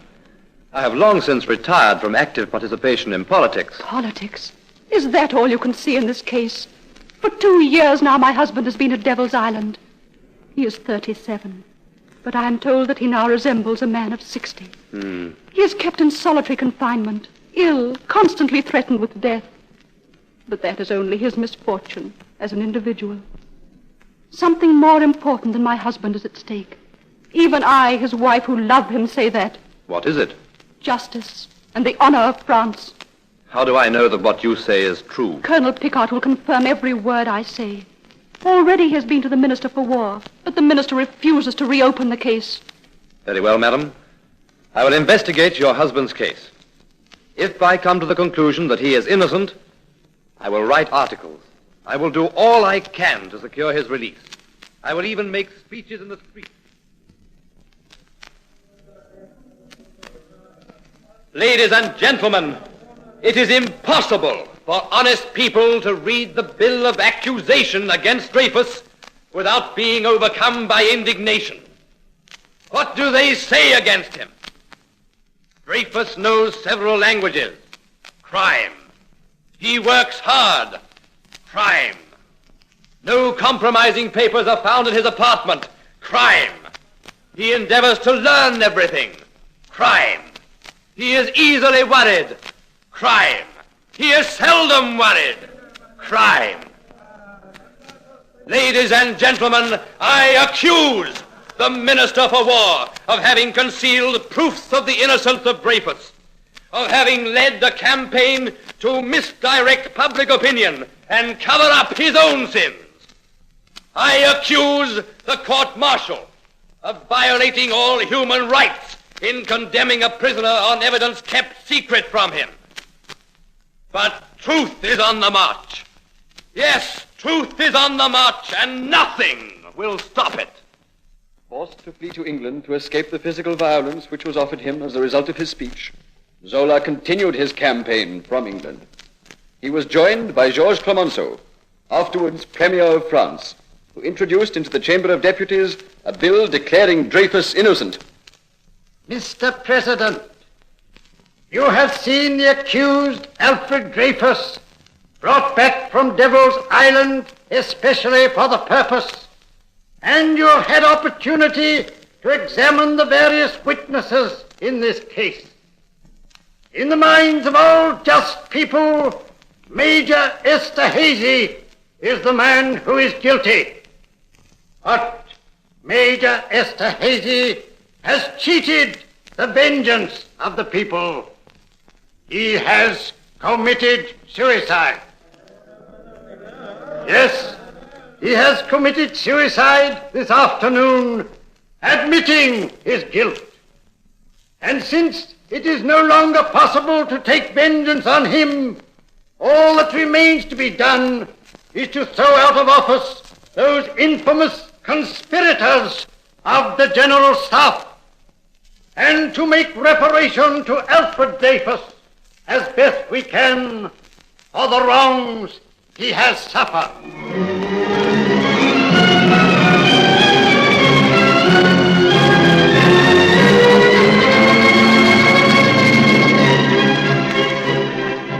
After 11 years' imprisonment at Devil's Island, Dryfuss was restored to the army with the rank of major by the overwhelming vote of the Chamber of Deputies. Although broken in health by his sojourn on Devil's Island, Dryfuss served with distinction in the Great War. He reached the rank of colonel and was made a Chevalier of the Legion of Honor.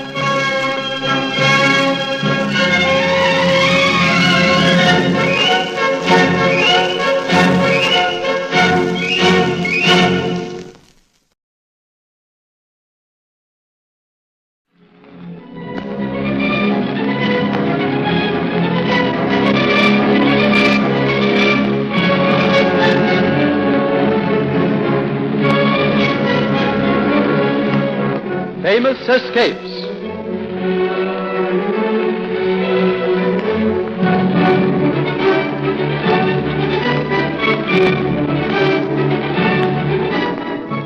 For some years, the Emperor Napoleon had held Europe under his sway. But after his disastrous retreat from Moscow, the other nations combined against him, and by the year 1814, he was beaten to his knees. He retreated from Germany with consummate skill, his superior generalship making him always a menace to his enemies. But at last he was brought to bay near Paris and forced to sue for peace. Is there no word from Bertrand Ney? Oh, Your Majesty, he is slow. It is a long ride to the headquarters of the Allies and back. There is someone galloping up now. That must be Bertrand. Let's hope he brings good news. You can scarcely hope for that, Your Majesty. Ah, here he is. Well, Bertrand, what news do you bring? They insist that Your Majesty shall abdicate from the throne of France, and that the Bourbons will reign in your place. What? Otherwise, they refuse to make peace. This is infamous. I reign over France by the will of the people. I am afraid, Your Majesty, that the will of the people cannot avail against the bayonets of the Allies. What was that? What, Your Majesty? I heard men marching in the distance. I did not hear them. Perhaps these allies have broken the armistice and hope to capture me by surprise. They would not do that. I am sure I heard men marching. Make inquiries, Nay. Yes, Your Majesty. I will go with them. These allies. Bertrand, what terms are there besides my abdication? What part of my realm will they let me retain? The island of Elba. Elba? Why, it is scarcely 10 miles across. And you may take 1,000 men from the old guard. I to command 1,000 men on a tiny island after being master of the whole of Europe? Very well. I have heard their terms. Now they shall hear mine. I will never abdicate from the throne of France. That means war. You have only one corps left. The 6th Army Corps. One army corps led by Napoleon is a match for the rest of the world. Your Majesty, you were right. What is it, Nay? That noise you heard, it was men marching. It was the 6th Army Corps. They have deserted to the Allies. We have not a single regiment left now. Is the document of abdication made out, Bertrand? Yes, Your Majesty. Give me a pen.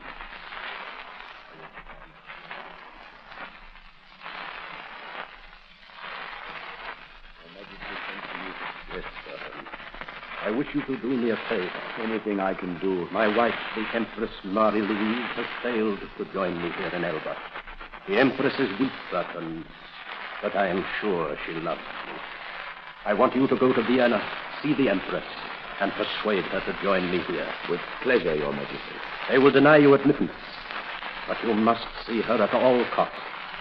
If necessary, in disguise. Your Majesty may rely on my discretion. Good. You heard about the Talleyrand plot? No, Your Majesty. The Bourbons do not feel safe while I am so near France. They wish to send me to the Azores, 1,000 miles away. But to do that would break the treaty. They would not hesitate to do that. It seems that Talleyrand is concocting some plot to kidnap me, but I shall know how to deal with that. Very well, Bertrand. Return from Vienna.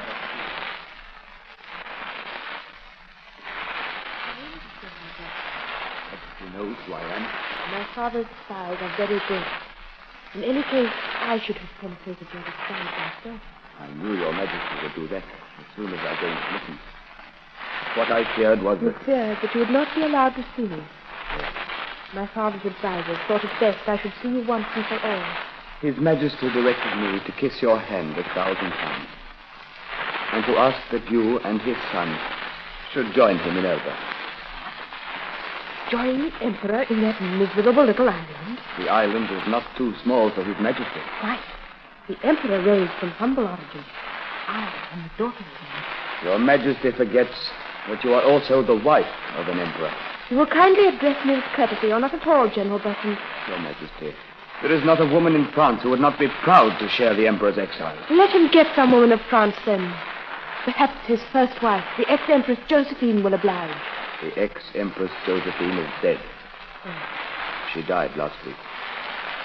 When you return to Elba, General Bertrand, you may tell your master that not only am I unwilling ever to live with him again, but that I refuse even to be granted the Duchy of Parma, because occupation of that territory would bring me too close to Elba. Good day.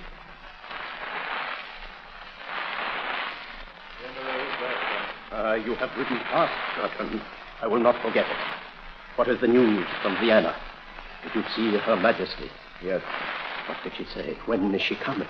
I hesitate to say it, Your Majesty. You mean she has refused to come to Elba? Yes. And has son? She will not part with him. Josephine would never have deserted me like this, but they all desert me now. You heard about Ney? He has accepted a command under the Bourbons. Yes.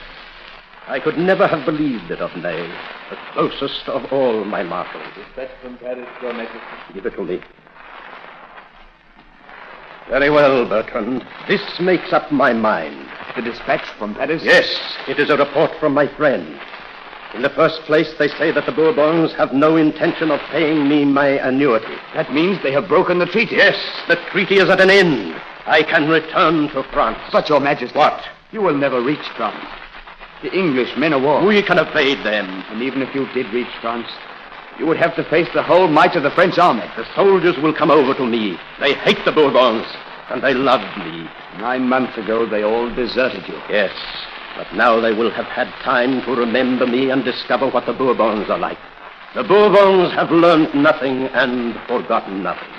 They are trying to govern France with the methods that brought Louis XVI to the guillotine 20 years ago. You see this cartoon? A Russian Cossack riding over the slaughtered bodies of Frenchmen. Yes. And the fat man clinging behind him is Louis XVIII. The Bourbons regained the throne against the will of France with the support of foreign troops. I will be welcomed with open arms. You are more likely to be welcomed with powder and shot. What is the worst that can fall to my lot? Defeat and death. What is the best? Europe. We embark tonight. Napoleon embarked his 1,000 soldiers on 6 small ships. Partly by good luck and partly by skillful management, he evaded the English frigates. The news of his arrival in France filled all Europe with consternation. In Paris, the Queen took counsel with me. Come in, General Ney. Your Majesty. You have seen the latest dispatch about Bonaparte? He has evaded our troops at Cannes and is marching... The capture of Bonaparte presents no difficulties. He has only 1,000 men. He has only 1,000 men now. But what will he have by the time he reaches Paris? He will not reach Paris unless I bring him back in an iron cage. Very picturesque. But exactly how do you propose to accomplish that feat? Bonaparte is advancing over difficult country. Most of his men are cavalrymen, but they have no horses. Every day they will become more exhausted, and therefore easier to defeat. In Grenoble, there is a strong garrison, 2 regiments of foot. I myself will lead the garrison and crush Napoleon. You are sure he will not manage to evade you? Look at the map, Your Majesty. Here is the bridge across the River Dry. He must cross it. And you will be there to meet him. I will have 1 battalion drawn up by the bridge. It will be impossible for Napoleon's men to cross in face of their fire. And while they are keeping his men in play, the 2nd battalion, which will be in ambush 2 miles up the road, will attack him from the rear. An excellent plan, my dear Ney. An excellent plan. I heartily... There is a cloud of dust down the road. Give me your glasses.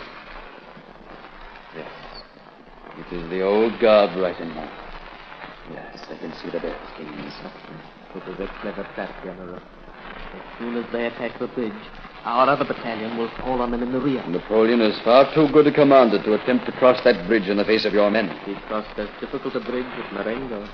It's true. I was with him. But he did not cross that bridge until he had first pounded away at the enemy with his artillery. And this time, he has no guns. It's strange that the Frenchmen should fire on the Emperor. I mean, on the ex-Emperor. They will be doing their duty. Draw that platoon a little nearer the bridge. Yes, General. Platoon, attention! Left wheel! Quick march! Halt! There's someone riding forward. It is only 1 man. He must be a scout. That's no scout, my captain. I'd know that figure anywhere. It's the Emperor himself. But he's coming across the bridge. Now's our chance to take him prisoner. There's no use attempting to take him prisoner. Order your men to fire. He's dismounting. He's walking up to the men. Tell your men to fire. They can't miss him. Platoon, fire! Cut, you fire! Soldiers of the 5th Battalion, here I am. He is holding his cloak open. If there is a soldier among you who is willing to kill the Emperor, do it. Fire, men, fire! You hear General Ney commanding you to fire. Will you do it? No, by the sacred thunder, we won't. Long live the Emperor! You are soldiers of France! Do your duty! Fire on that man! You have a pistol in your belt, nay. If you wish to kill your old comrade, here he is. It's my duty. Do your duty, then. Long live the Emperor Napoleon!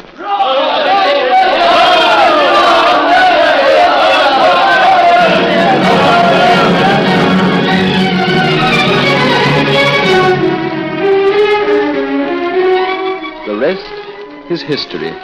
Napoleon swept on in triumph to Paris, the soldiers everywhere flocking to his banner. In a few days, he was Emperor of France once more. But his triumph was short-lived. 3 months later, the Allies met him at Waterloo, and he was overwhelmingly defeated. In his lonely captivity at St. Helena, he must sometimes have regretted that he ever succeeded in escaping from the pleasant island of Elba.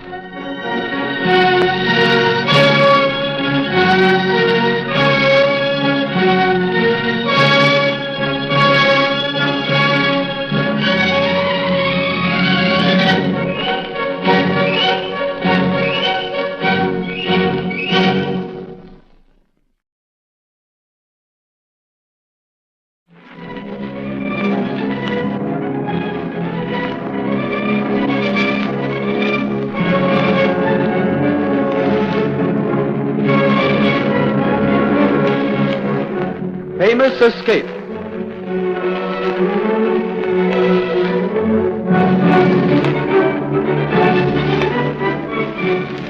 This is the story of Robert Bruce, his escapes from personal peril, and the heroic escape of Scotland from English rule. The dialogue has been written in modern English. The speech of those times would be unintelligible to modern audiences. The barons would use Norman French among themselves, and archaic forms of Saxon English and Gaelic when talking to their retainers. The death of the last direct heir to the Scottish throne had given Edward I, King of England, his opportunity to invade Scotland. For a time, isolated bands of Scots kept up a guerrilla warfare, but with the capture and execution of William Wallace, the struggle seemed over. Our story opens before Bruce has openly defied the English. He and James Douglas have come to the church at Dumfries to meet Sir John Comyn, with whom they hope to become allies. Comyn is late, Robert. He has a long way to ride, Jay. I don't trust him. Foxy he is by color, and foxy he is by nature. It's not like you to be nervous. A lot hangs on this meeting. If you can persuade the Red Comyn to recognize your title to the throne of Scotland, there'll be a united Scotland at last. I can't help wondering why Comyn is so late. The English garrison is only a mile away. Suppose he were to betray our plans to them. What can he betray? I haven't put anything down on paper. Ah, there he is now. Good day, Bruce. Good day, Comyn. Robert, brought 3 men with him. Be ready for anything. Yes. We've been expecting you for some time, Comyn. Robert Bruce, we'll rescue in the name of the King. What king? Edward, King of England and Protector of Scotland. I was right, Robert. Treachery. Well, Bruce, will you yield? We're 4 for 2. You need greater odds than 2 to 1 when you're hunting Robert the Bruce and the Black Douglas. Up them, men! Come on, men! Back to back, Douglas! Traitor! Dead!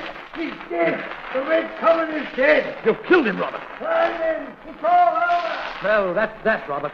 I saw you out of the corner of my eye. It was a noble thrust. I could wish it undone. Why? A traitor like that is better dead. The men who got away will warn the English garrison. They'll find out about our plans for the rising. Robert, there's only one thing for it. Yes. The English will be on our tracks in 10 minutes. We have to ride for our lives to my own folk in Galloway. There's something we must do first. What? If you go straight to Galloway, you'll be just another fugitive, like William Wallace. You'll never be able to rally the whole country to your support. You mean? Yes, Robert. From here we go to Scone. And at Scone, you will be crowned King of Scotland. And then let the English see if they can withstand the army you will bring. You're rather optimistic that they have done this then. Was I? There's a year gone by since I was crowned at Scone. The English still haven't captured you? No, but they've chased me all through Scotland like a hunted animal. Cheer up, Robert. They've never caught you. Report from the Scouts, Your Majesty. Yes. John of Lorne is advancing on the north with 800 Highlanders. Thank you, Nigel. Warn the other Scouts, will you? Yes, Your Majesty. Now, we must decide on our plans quickly. All the seaports are held by Turks, so we can't get away by sea. McDowell and de Clifford cover the south side of the hills. And on the east, there's John de Boutetron and his archers. That is, they've got us penned in. North, south, east, and west. Their plan probably is to let the Highlanders drive us into the arms of the others. Yes, that's it. I'll warn the men now, James. Give them their orders. Gentlemen, the English are advancing on us at last. That is, those traitors from the Highlands are. We're ready for them, Your Majesty. No, men. There is no use in fighting. There are 800 of them and only 50 of us. We'll kill a few of them before they finish us. If we're killed, the cause of Scottish independence is doomed. It is our duty to preserve our lives. While we live, there is still hope for Scotland. Hear to that. We must separate. Each man for himself. But, Your Majesty, won't they concentrate on catching you? I'm dressed just the same as the rest of you. They won't be able to recognize me at 200 yards. Well, men, the plan is this. We wait until they arrive in sight. Then we split up. Let them see us making for the south. Then as soon as each of you is out of sight, hidden in the trees or down in a glen, he starts to circle to the north. Once you're through the Highlanders, you'll be safe. We meet at our old hiding place near Pinwelly. Is that clear? Oh, there, Your Majesty. The Highlanders are in sight, and they have bloodhounds with them. 2 bloodhounds won't be much use for catching 50 of us. All right, men, be off with you. And good luck. Good luck, Your Majesty. Well, James, aren't you going? We haven't been separated this last year, Robert. And I'm going to stay with you now. All right, James. Come on. We've got to run for our lives. Come on, Robert. One last effort and we'll shake them off. Here, what's the matter? One of their arrows hit me in the leg. It's bleeding badly. Put your arm around my shoulders. I can hear them coming. No, you go on, James. I'll be all right. Leave you here? Certainly not. Look, here's a cave. We'll shelter in it. If they look in the cave, we'll be trapped. I don't think they'll see it. The entrance is very small. Anyway, it's our only chance. Come on, I'll go in first. There's not much room inside here, Robert. No. We won't be able to swing our swords if they do find us. It looks as though this is the end of things, James. We've lost every battle we fought. Our men are dispersed. That's a busy little spider. A spider? Spiderwebs make me feel sick.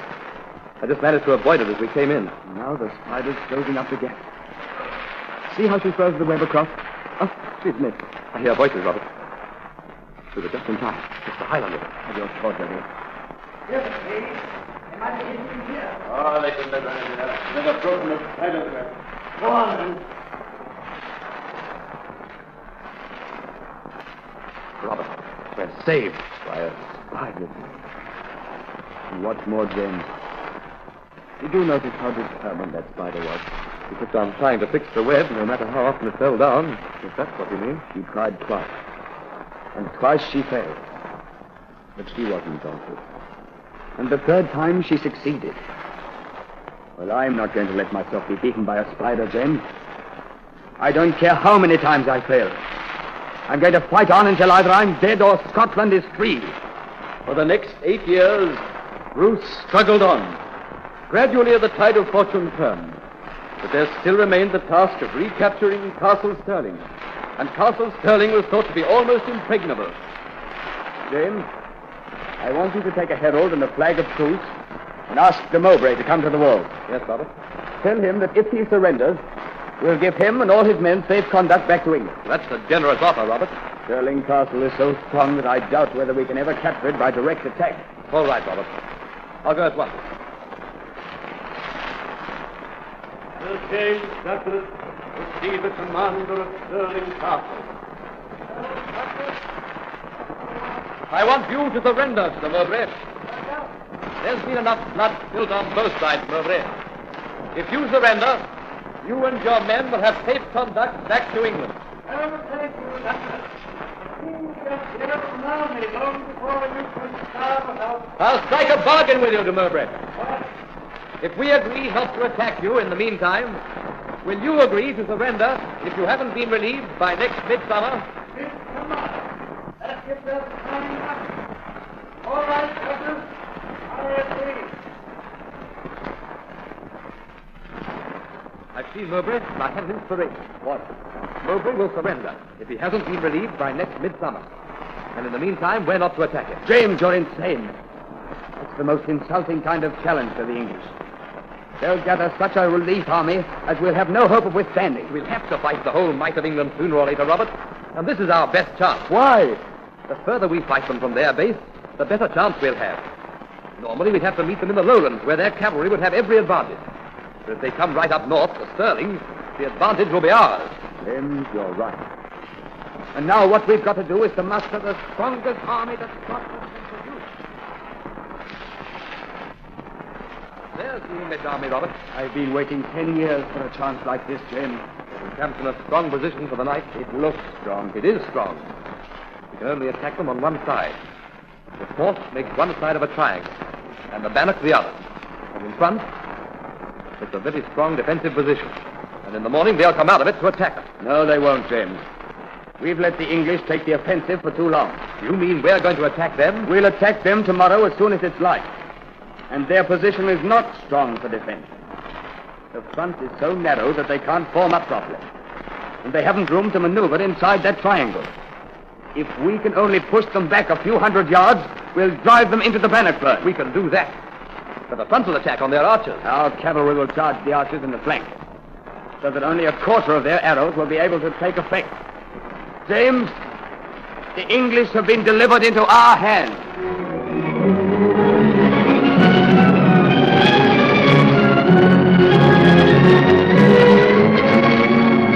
The rest is history. Robert Bruce's plans were carried out exactly as he described them to Douglas. And in the Battle of Bannockburn, the English suffered one of the most severe defeats that has ever fallen to the lot of an English army. The war still dragged on for a few years, but after Bannockburn, it was apparent that there could be only one end. Eventually, peace was made, and England recognized the independence of Scotland. Bruce ascended the throne, one of the greatest kings that any country has ever known.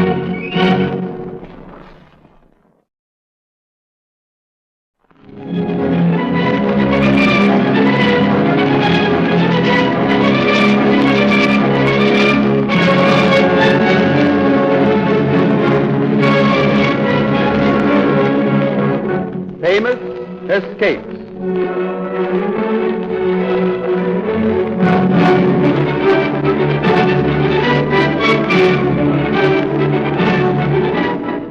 Among the great explorers of the 19th century, none was more famous than David Livingston. 80 years ago, Africa was still a dark continent, unknown, and a scene of horrible cruelties.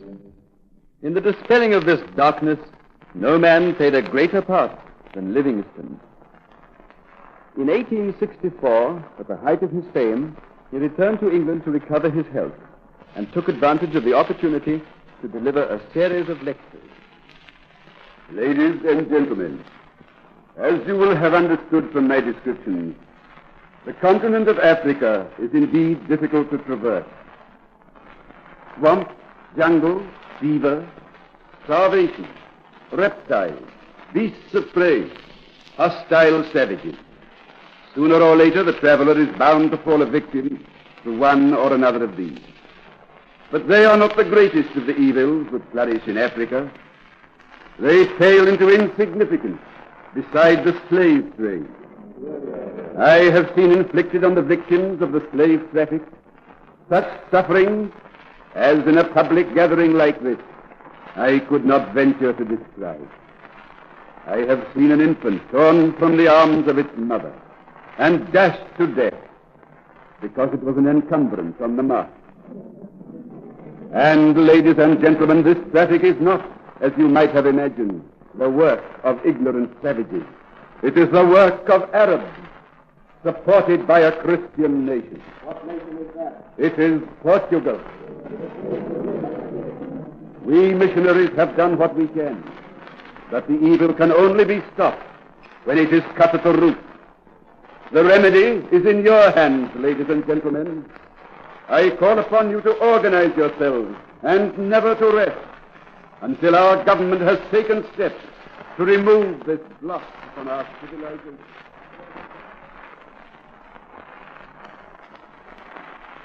Dr. Livingston's ready to see you, sir. That man has brought more troubles on England than a whole brigade of anarchists. That last note we got from Portugal was pretty stiff, sir. We'll have to do something to shut Livingston up. That's going to be pretty difficult, isn't it? Not if we go about it the right way. You stay and listen, my boy. It will be a lesson to you. Very well, sir. Ask him to come in now. Yes, sir. Will you come in, Dr. Livingston?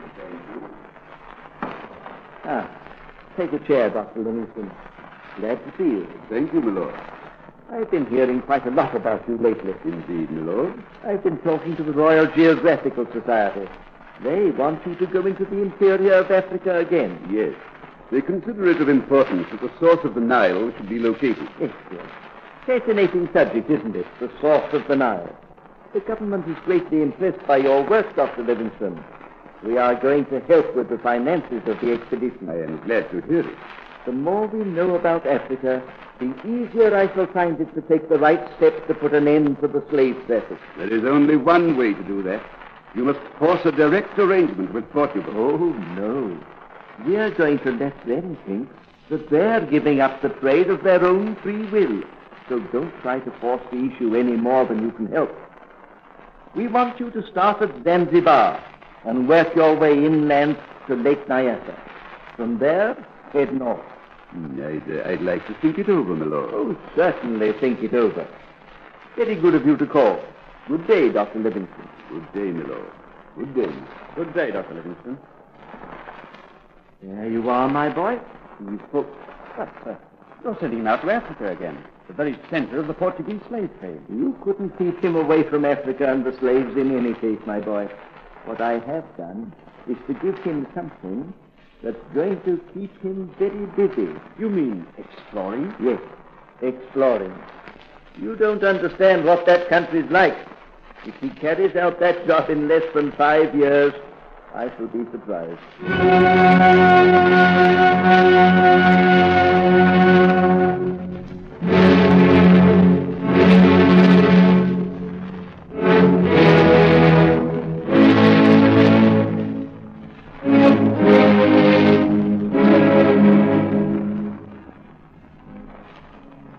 Pick up your load and get on with it there. We shall reach Lake Nyassa tonight. My foot is lame, master. We are all lame. What do you expect when you're traveling through swamp like this? Very well, master. That's better. I'm lame too, Naba. We all are. What do you say to this happen? We would be punished. When we reach Zanzibar, we will tell them that Livingston is dead. You are clever, Ali. But what if the master should return and prove that we lied? Have no fear, my friend. Livingston will not escape alive from the hell.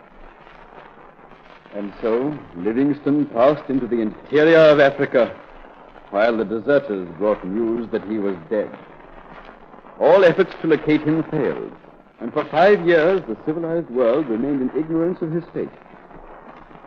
Our story moves to the Paris of 1870, where James Gordon Bennett, proprietor of the New York Herald, had written to H.M. Stanley, the greatest reporter of the day, to meet him.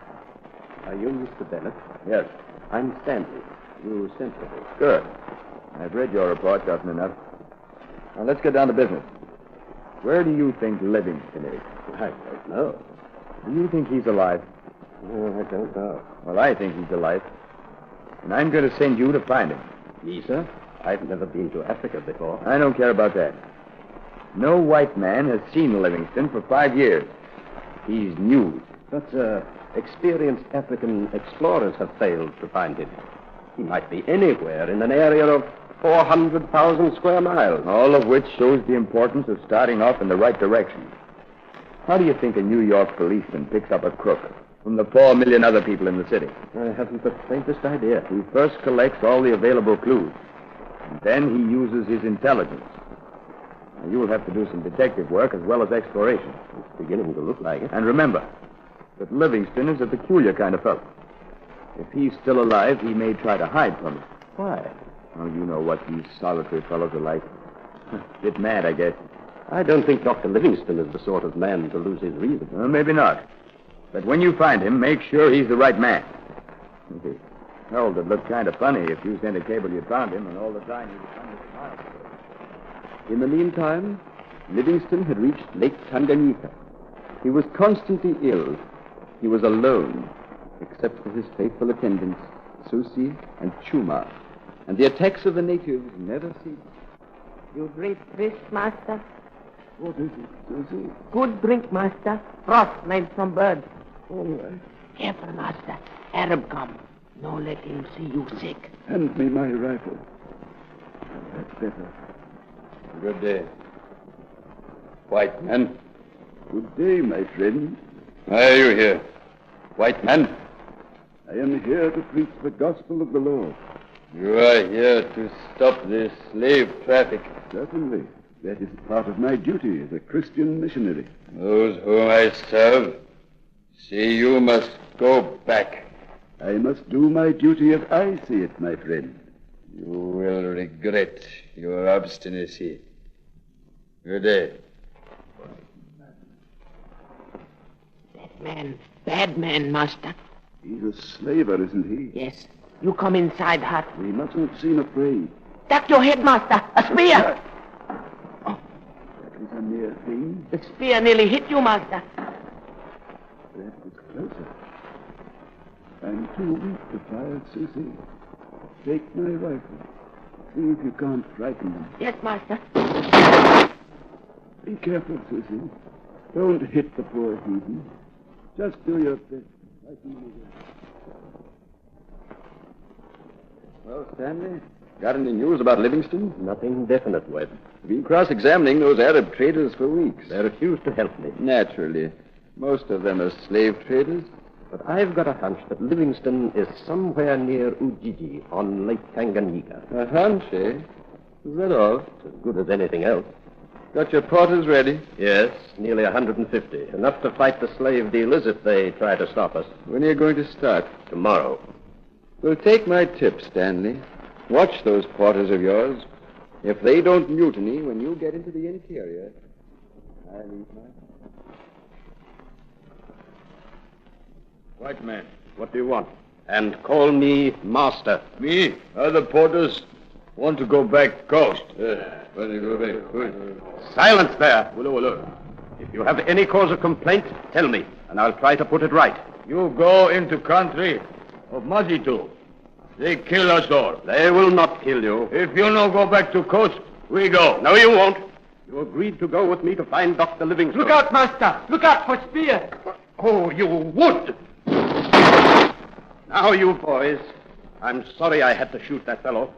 But let that be a warning to the rest of you. Well, we get killed by Mazitu, master. You'll certainly get killed by me if you try to desert. I bring news, master. What news? There is a white man at Ujiji. White man? How was he dressed? Like you, master. Is he old or young? He is old. He has white hair on his face, and he is very sick. Come on, pick up your loads there. We're making for Ujiji. Help on that. How many cartridges have we left, Susie? 5, master.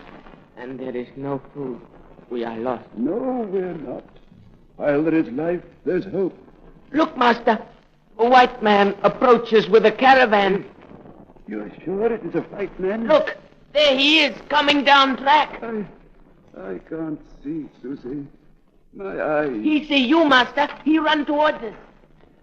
Excuse me. Dr. Livingston, I presume? I am Dr. Livingston, sir. And who may you be? My name is Stanley, and I thank God, sir, that I have come in time to save your life.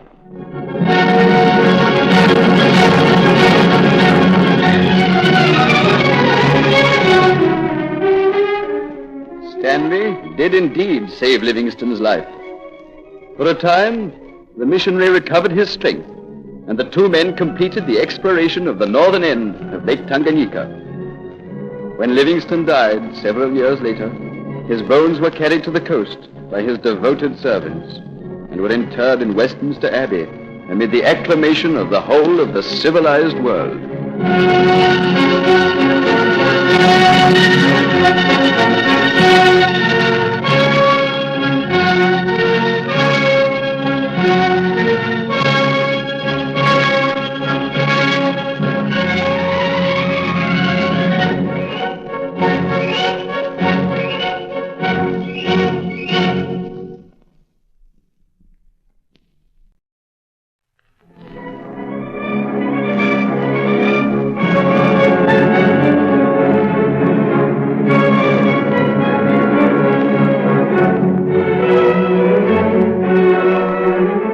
famous escape.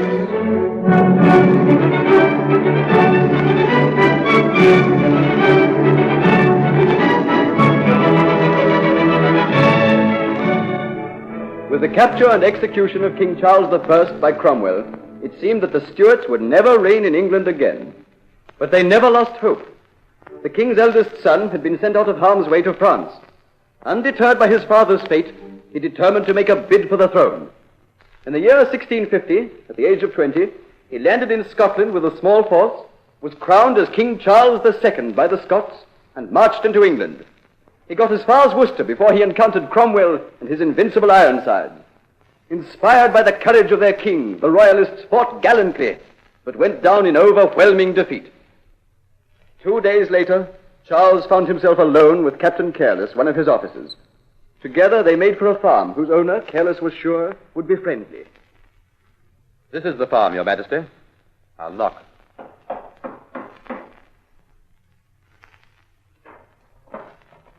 Yes? What do you want? Oh, it's you, sir. And this is a much more important person than I am. Wait till I holds my lantern up. Is it? Never mind who it is. It's someone the Roundheads are hunting for. They're on our tracks. Well, sir, now where could I put ye? How about the barn? There's hay in the barn, sir. But it's the first place they plaguing Roundheads would look. Never mind about that. Well, sir, if you'll follow me, this way, sir. This is the place, sir. If you lie down on the hay, I'll see about some food. Giles, here's the farm. Better rouse the farmer. It's one of those Roundheads. I recognize his voice. You'd better go and meet them, Will. And you, sir? It's much too late to run. And besides, we're both worn out. We'll hide in the hay. Very well, sir. I'll go see to they Roundheads. Quickly, Your Majesty. Burrow in. Yes.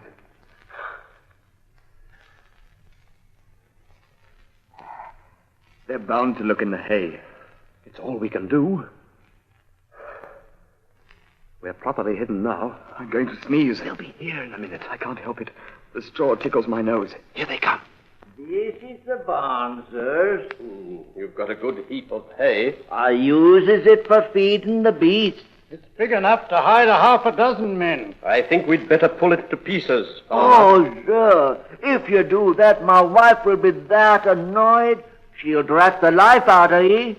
Are you sure you haven't seen anyone who looks like Charles Stuart? No, sir. Or any other of the malignants? I haven't seen no one all day, sir. I'll give the hay a few prods with my sword, Sergeant. Very well.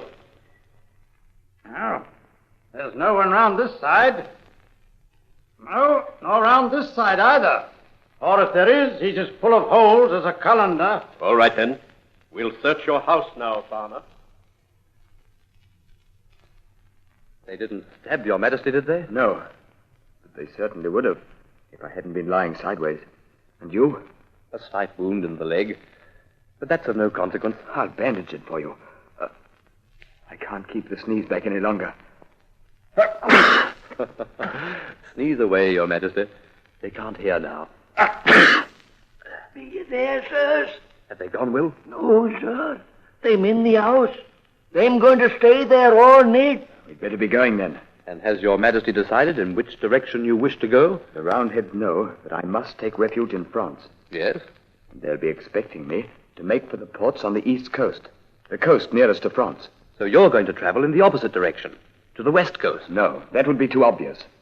I'll make for Dorset and take ship from the south. You'll never get far riding on horses. They Roundheads will be watching for you. We're not taking horses. We're going to walk. We'll have to rely on our luck, Will. And I'd rely on the side road too, sir, if I was he. Charles and Careless, after many adventures on the road, reached Dorset in the south of England and made their way to a little seaport called Lyme. On inquiry, they found that a seaman named Holbein was reputed to be something of a smuggler, and to his house they went. This seems to be the place, Careless. Yes. You do the talking. Yes? What do you want? Good day, mistress. Is this Captain Holbein's house? It is that. We have business with him. Step in, then. Oh, what are you waiting on the doorstep for? Dickon, Yes, lady. these gentlemen have business with you. Thank you. I have to attend to baking, Dickon. See that you're not late for dinner. Well, sirs, what can I do for you? I hear that you undertake voyages to France, Captain. I've just returned from France. Can you sail again today? We'll pay you well for our passages. I can't do that, gentlemen. It will take me a week or more to collect a cargo. What profit do you make on your cargoes? A matter of 20 or 30 pounds. We'll pay you 50 if you'll sail today and take us. You wouldn't be royalists now taking refuge from the Roundheads. What's it to you who we are? The townspeople are fearful hot against royalists. They'd arrest me themselves if they suspected anything. We'll make it £100, Captain. The tide turns at midnight. If I was to collect my crew and provision the ship and slip out at midnight, none of the townsfolk would know I was going. More I couldn't do. No, not for the king himself. God bless him. Spoken like a man, Captain. Where will you gentlemen be in the meantime? Us? Oh, we'll go back to our inn and lie low until it's time for us to sail tonight. Good day. Are you the landlord of this inn? Yes, sir. I'm Sergeant Jeremiah Barnes. I've been sent by the Lord Protector to search for traces of the chief malignant who falsely calls himself king. Indeed, sir. And what would the king, I mean Charles Stuart, be doing in this part of the country? He might be taking ship for France. Have you seen any suspicious characters? No, sir. Have any travelers arrived here recently? There's 2 young fellows arrived today. 2 young men, eh? What do they look like? Oh, sir, they couldn't be royalists. They're that tattered and torn. They might be disguised. Where are they? Up yon stairs, the first door on the right. Both on 'em just comes in from a walk. Your Majesty, quickly, behind the curtain. Come in. Good day to you, friend. Who are you? I'm Sergeant Barnes of the Lord Protector's Cavalry. What do you want? I've been sent to this part of the country to question all persons suspected of being malignants. The landlord said there were 2 of you in here. My friend is out. The landlord said you were both in. He's mistaken, then. By your leave, friend, I'll look behind the curtain. Why are you hiding behind this curtain, my man? Come out. Why, it's the malignant himself. Put your hands up, Sergeant. If you make a sound, I'll blow your brains out on the spot. You are Charles Stuart? I am. I've never seen you before, but I know your voice very well. You know my voice? I've been within a few feet of you. Do you remember prodding the hay with your sword? What? Were you there? It's only 9 o'clock, Your Majesty. What are we to do with this fellow? We'd better tie him up. And leave him here? No, he might be found. We'll take him out of the inn with us. Come, Sergeant. Link arms with my friend. And remember that I will be walking 2 paces behind you. At the slightest sign of treachery, I'll shoot you like a dog. And don't forget to tell the landlord exactly what I direct. Oh, you found the 2 young gentlemen, Sergeant? Yes, they are not malignant. It seems that they're working for the Lord Protector, too. And you're all going out for a walk together? Yes, landlord. And don't be surprised if we're not back all night. Hasn't there been any sign of Captain Holbein? No, sir. He told us to be ready to sail at midnight, but there hasn't been a sign of him for the last 2 hours. And it's after 12 now. We'd better go up to his house and find out what's happened, Carlos. This is the house, Your Majesty. And the door's open. If this fellow fails us, we're done for. I'm afraid you're right. I don't care. You shan't go. I gave my word away. I don't care if you gave 50 words. You shan't go. It sounds as though the good captain is having a quarrel with his wife. Yes. We'd better intervene, Carlos. Good night to you, Captain. We've been waiting down at the ship for you. So you're the villains that want to get my husband hanged. Nothing of the kind, my good woman. We merely want Don't you good woman me, young man. I meant no offense. But we've paid your husband £100. I don't care what you've paid him. His neck is more precious to me than money. Why it should be, I don't know. Good wife, these gentlemen are depending on me. Gentlemen, indeed. If it was the king himself, I wouldn't let my husband go. There seems to be no help for it, Careless. Mistress, I am the king. Oh. I desire no man to serve me unless he is willing. And I think it only proper to warn you, Captain, that a Roundhead sergeant recognized me. Where is he now? We left him bound and gagged, in a place where there's no chance that he will be found until morning. Mistress, we are in your hands. Would they cut off your head if you were caught? Probably. But my head is no more precious to me than your husband's is to himself and to you. I don't think we have much chance of escaping now. But we'll push on to the next seaport. And... Now, Dickon. Don't stand there gaping. That's no way to treat the king. Bow to him. I have been deserted by most of my subjects, mistress. And if you and your husband are added to their number, why should I be surprised? Is your ship ready to sail, Dickon? Yes. If you've tied the sergeant up, Your Majesty, and my ship disappears like this without a cargo, they'll know where you've gone. They'll hang me for it. Nonsense, Dickon. They'll never be able to prove anything. You just say you've gone on a smuggling trip and let them give you the lie till they're blue in the face. They may make things very unpleasant for your husband. Just let them try. I'll have a word to say to any man that touches my husband. Be off with you now, Dickon. Take His Majesty down to the ship. And may God bless you, sir. And may the king soon come back into his own again.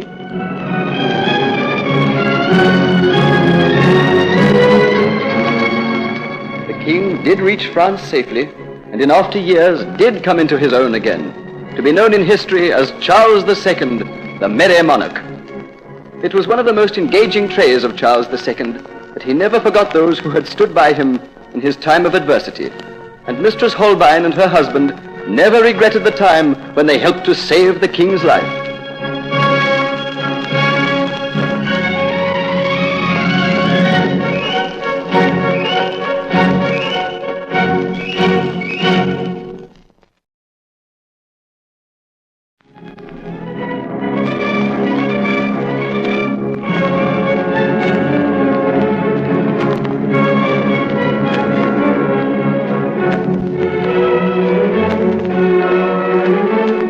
Famous escapes.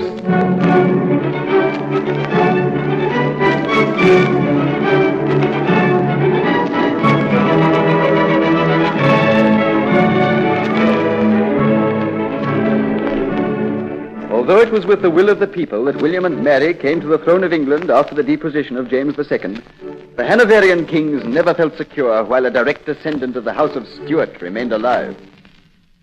In the year 1745, Prince Charles Edward, known to his supporters as Bonnie Prince Charlie, and to his enemies as the Young Pretender, landed in Scotland and put himself at the head of an army of Highlanders.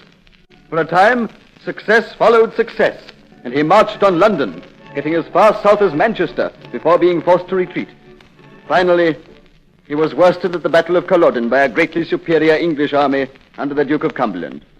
The survivors had to fly for their lives, and the prince asked his retinue to scatter. Open up. Open up. There doesn't seem to be anyone in town, sir. There must be. Take 2 men and go round the back, Sergeant. Why are you pounding on the door? We're searching for Charles Stuart. Who's Don't bandy words with me, young woman. You know who he is. You mean Bonnie Prince Charles? I mean the Young Pretender.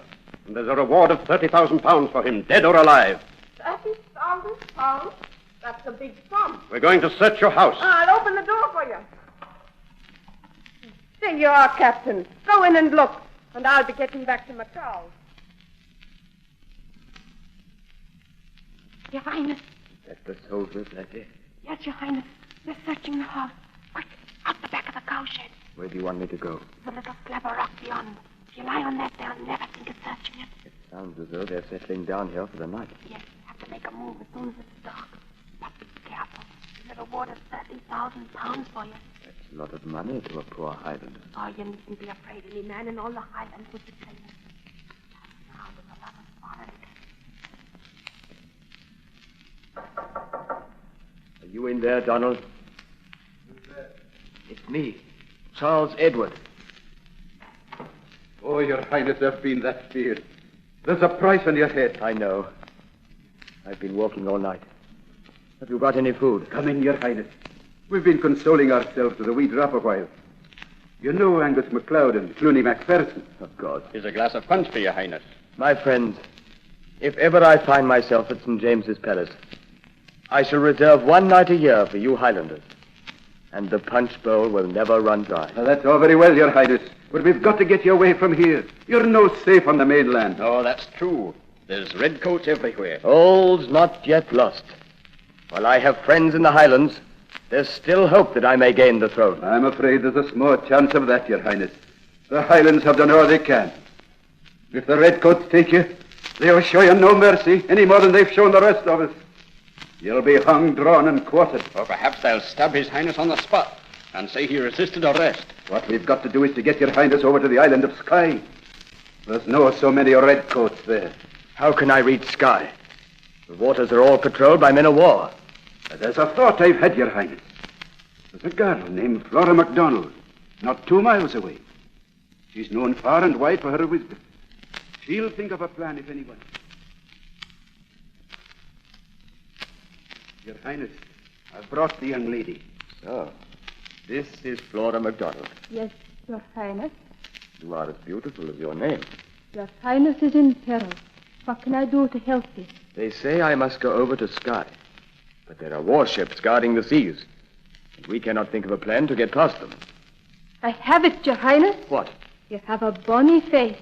We'll turn it to account and dress you as a woman. Oh, the prince could never pass as a woman. He's too tall. Aye, and too much of a man. These Highland creatures think that all Irish women are tall and stout. Indeed, they are not. The Irish women I've met in France are as well favored as you yourself, Flora. That doesn't matter. What matters is that you'll pass for an Irish woman in this country. I'll get you some clothes. But they'll be stopping every boat they see. A mere disguise will not be enough. I've thought of that. You've thought of what? I've thought of the plan that'll get you safe to Skye. No, if you'll all wait here, I'll be off to the nearest English boat. Who goes there? It's me, Do may me be. Flora MacDonald, a respectable lass. And I'll thank you not to trouble me, my man. You hear that, men? A Highland baggage telling me not to trouble her. You'll come and see the captain, young woman. Come on with you now.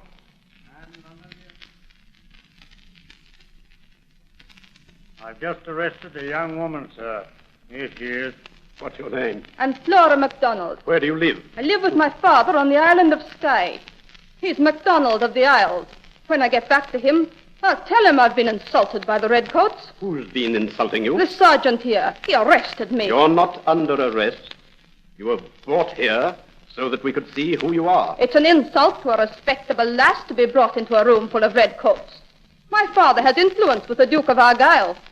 He'll make you repent this. Now, Miss MacDonald, there's no need to get ruffled. Where do you want to go? I want to get back to Skye, where my father is, who'll take care of me. You won't get very far without a pass. Why should I need a pass? I'm Flora MacDonald, and everyone knows that Flora MacDonald's no Jacobite. Never mind that.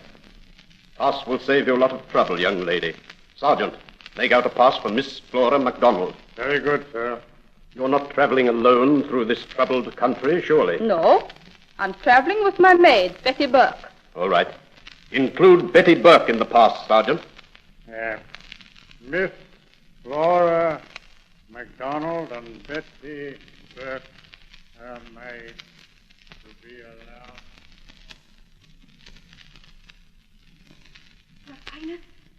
Your Highness, I've got a military pass. How did you get it? Oh, never mind about that. It's for me and my maid, Betty Burke. You're Betty Burke. You mean you're going with me? Yes. I can't have that. The danger's too great. The danger'll no be so great if you'll only do as I tell you. Hurry into these clothes now. Wait till I take my coat off. You can leave the rest on. The skirt will cover your legs. Oh, please remember, Your Highness. Try and take shorter steps. Have you got the boat ready, Donald? Aye, I'll go down and put the oars in it now. We can start at once. That man of war's putting a boat towards us, Your Highness. I'm afraid it is. I've had my eye on it for some time. Put your back into it, Donald. Here, I'll take the other oar. Only 2 more miles, Your Highness, and we'll be safe on land. You've been wonderful, Flora. Oh, they're firing at us. They want us to stop. Lie down in the bottom of the boat, Flora. No Highland woman will take refuge while her prince is exposed. We're coming to shallow water, Your Highness, where they won't be able to follow us. But they can still reach us with a cannon. No, they can't. They're putting about again. The water's getting too shallow. Oh, hooray! We're safe. A few minutes more and we'll be on land. Flora, what is there I can do to express my gratitude? I know you won't take money. If Your Highness were to give me a lock of your hair, I'd treasure it forever after. I'll give you a lock of my hair on one condition. And what is that? That you'll kiss me goodbye. I was going to do that in any case, Your Highness. For months, the prince was harried by his pursuers. In constant danger, he was seldom able to sleep in a house, and more often than not, passed the night in the open heather, drenched by the Scottish rains. For food, he and his companions had seldom anything but shellfish and sheep which they stole, cut up and roasted on the points of their swords. The prince refused to allow his supporters to compromise themselves by giving him open help. Chased out of Skye, the prince returned to the mainland to find the net closing in on him. The faithful Donald MacLeod heard of a little band of robbers and felt that if anyone could give the prince shelter, they could. Wait here, Your Highness, while I go forward and speak with John MacGregor. Very well, Donald. Good, dear. It's me, Donald MacLeod. Welcome to our cave, Donald. The Redcoats chasing you too. Aye. And I've brought Peter Colony. The great cattle thief? Aye, I've brought Peter Colony, the great cattle thief, with me. A cattle thief as great as Peter Colony is welcome. Come forward, Peter. This is John MacGregor. Good day, John. This is no Peter Colony. It's Wish, man. Don't say it aloud. If your highness would shake hands with me. I'll shake hands with you gladly, John. There. Aye. For the rest of my days, I'll never use that hand to shake with again. Oh, but your highness is in a poor way. Your clothes are torn to ribbons. What do you expect, man?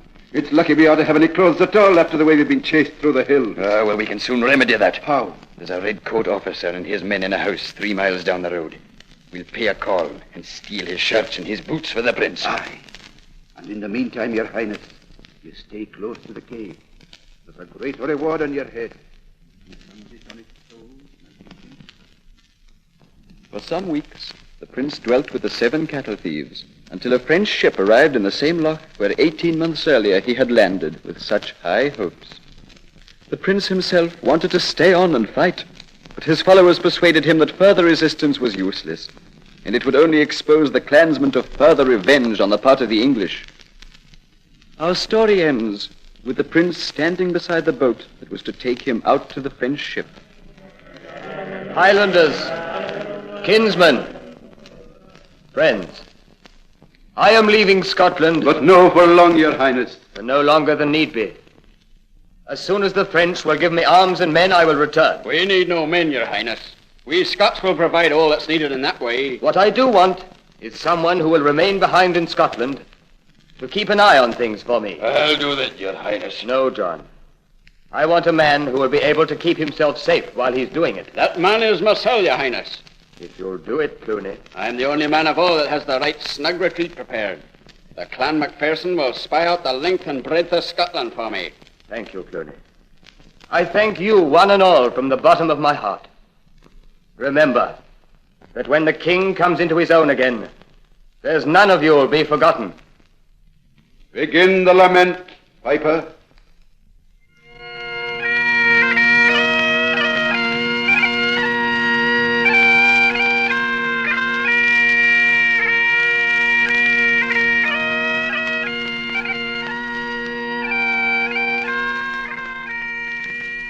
And so bonny Prince Charlie passed away from the land he loved. But he left a memory behind that the Scots have never ceased to treasure. It has indeed been said that it was not until after he was defeated at Culloden that Prince Charles Edward conquered Scotland.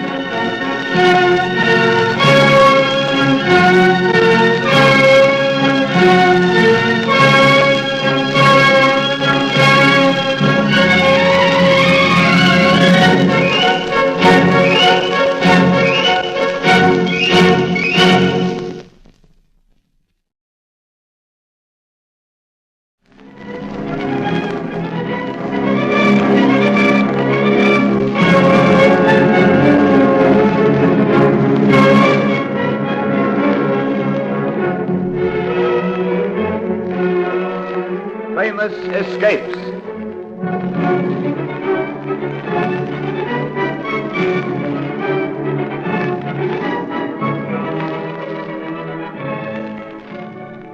This is a story of the French Revolution. By the year 1793, the revolutionaries under Robespierre were in supreme power, but the violence of their rule provoked a counter-revolution in Brittany. One of the most dreaded of the counter-revolutionary leaders was the Count de Maillot, and at his headquarters this story opens. The Marquis d'Estaing wishes to see you, sir. Show him in. The Marquis d'Estaing. Come in, d'Estaing. Thank you, de Maillot. Sit down. What brings you to headquarters? I desire leave of absence. What? You need a holiday? I wish to visit Paris. Paris? Do you want to commit suicide? My wife is in Paris. How is that? I thought she was safe in Normandy. Her mother was captured by the revolutionaries. There was no time to consult me. She rode post-haste for Paris. What did she hope to do? God knows. Whatever she hoped, she was too late. Her mother had gone to the guillotine before she arrived. And your wife? Is she in prison? No. So far, she is safe. The Committee for Public Safety does not even know of her arrival. But she can't get out of the city. The new passport regulations are too strict. And you propose to put your head into the lion's mouth? I must get her out of Paris, de Maillot. If she stays there, they'll find her sooner or later. You don't need me here. You're the backbone of our force. All right, d'Estaing. You may go. Marquess can take over your command. Thank you, de Maillot. And here's your brother. Come in, Armand. De Maillot, I've come to report. What are you doing here, Robert? I'm leaving for Paris at once. Your foolish brother insists on putting his head into the lion's mouth, Armand. Odette is in Paris. She has not been captured. But if you go to Paris, you'll be recognized. No, I won't. I'll go in disguise. I will make my preparations now. I'll see you before I leave, Armand. Very well. Now, Armand, what is that report you were so anxious to make? Sergeant Picard reports 3 cases of typhus. Typhus? That's serious. Yes. A far more dangerous foe than the revolutionary armies. Yes. We must set to work to organize medical treatment. Odette! Are you there? Robert. Odette, my darling. Oh, Robert. I hardly knew you in your disguise. But what are you doing in Paris? I thought you were with the Maillot's army in Brittany. And I thought you were safe in Normandy. I arrived too late, Robert. Mother. I know, my dear. But it's over. How goes the Maillot's army? Well enough, except for a plague of typhus which broke out just before I left. But to business. We must think of a way of getting you out of Paris. The passport regulations are so strict, Robert. Yes. But there must be a way out. You needn't bother about passports, Citizen d'Estaing. It's a National Guard. You won't be needing passports, either of you. You're under arrest. Guillotine me if you will. But at least let my wife go free. I will not go without you, Robert. You needn't worry about that, Citizeness. You'll stay with your husband, all right? But what harm has my wife done? She is an aristocrat, isn't she? That's enough. So we are grateful to her, I must say. Grateful to me? You were the bait that lured your husband into the trap. We've been watching this room for the last week, Citizeness. All right, Sergeant. You can take them away to the concierge. Citizen d'Estaing. Citizeness d'Estaing. You have been found guilty of conspiracy against the Republic. You are sentenced to die by the guillotine. Long live the Republic! Long live the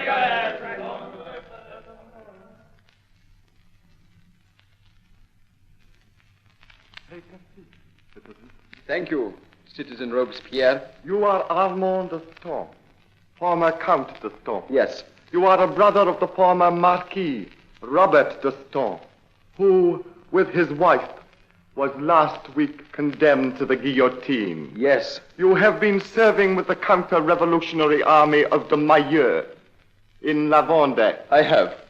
But I came to Paris with a safe conduct from the commander of the Republican army at Le Mans. If I were not aware of that, you would, before this, have been lodged in the conciergerie. Why were you granted this safe conduct? Because I have matters to discuss with you which affect the safety of the Republic. Well? When I heard last night that my brother and his wife had been condemned to the guillotine, I was at La Flèche. 120 miles away. You have ridden far and far. I have ridden to save my brother. How do you propose to do that? My brother and his wife do not constitute a real danger to your party. Not in themselves, perhaps, but they are part of a class which is a menace to the Republic. Every member of it must be destroyed. But suppose that for this comparatively harmless pair, I were able to give you the most dangerous enemy of the Republic in La Vendée. You don't mean de Maillot? Yes. You mean that de Maillot will offer himself in exchange for them? He will not offer himself. It is I who make the offer. You are a traitor to your own party, eh? The safety of my own brother is more precious to me than your good opinion. But how can de Maillot be delivered to us if he is not willing? If you will meet me on the outskirts of Le Mans tomorrow evening, I will see that de Maillot is there. Suppose I cannot deliver him alive. That is your affair. If de Maillot is delivered to me tomorrow at 9 o'clock, dead or alive, I will release your brother. And his wife? And his wife. You must be accompanied by not more than 2 men. You wish me to be there in person? Your word is known to be your bond, Citizen Robespierre. But for your subordinates... How do I know that this is not a trap? If I am willing to trust the word of a Robespierre, surely you will not cavil at the word of a D'Estaing? Very well, Citizen D'Estaing. With 2 men, I will have the prisoners at the signpost, 1 mile out of Le Mans, on the road to Rennes. At 9 o'clock tomorrow night. At 9 o'clock tomorrow night. You, for your part, must be accompanied by only 2 men. Very well, Citizen Robespierre. Good day. Good day, citizen. Moutier. Yes, Citizen Robespierre. Tell them to give this citizen a safe conduct to La Vendée. Give this citizen a safe conduct to La Vendée. It is a good bargain, citizen. A harmless pair for that tiger of a de Maillot. The signpost is a quarter of a mile down the road, Citizen Robespierre. Good. Moutier, you and Espalion will accompany me and the prisoners. The rest of you will remain here. Very good, citizen. If you hear any sound of a struggle or have reason to suspect any treachery, you will gallop forward immediately. Very well, citizen.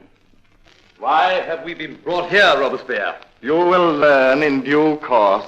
Do not torture us, Citizen Robespierre. If we've been brought here to be put to death... You have not been brought here to be put to death.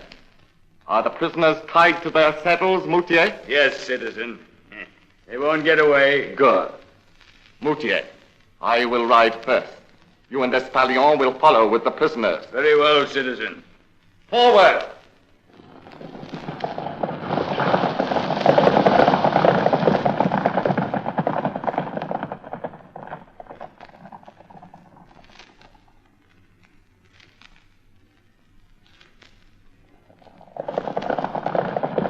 There is the signpost, Citizen Robespierre. Party, halt! Is that you, D'Estaing? Yes, Robespierre. Robert, it's Armand. Armand. Have no fear, Odette. You and Robert will soon be free. Where is de Maillot? He is in this cart. Is he tied up? Yes. Show him to me. Come around the back of the cart. See? There he is. Hold up your lantern, Moutier. Yeah. It's de Maillot, all right. He looks a queer color. You must have had some difficulty in inducing Citizen de Maillot to accompany you. I need hardly tell you that my colleagues in the army would have prevented me from bringing him, had they known what was afoot. I dare say. He looks as though he's drugged.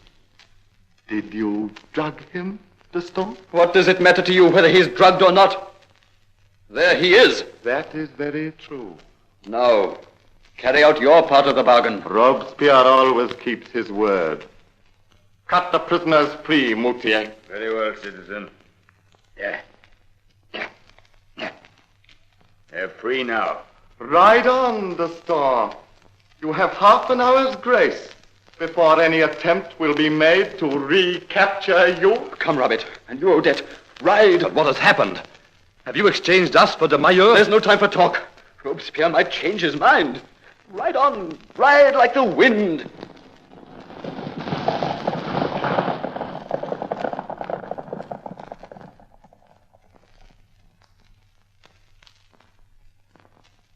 We have gone far enough now.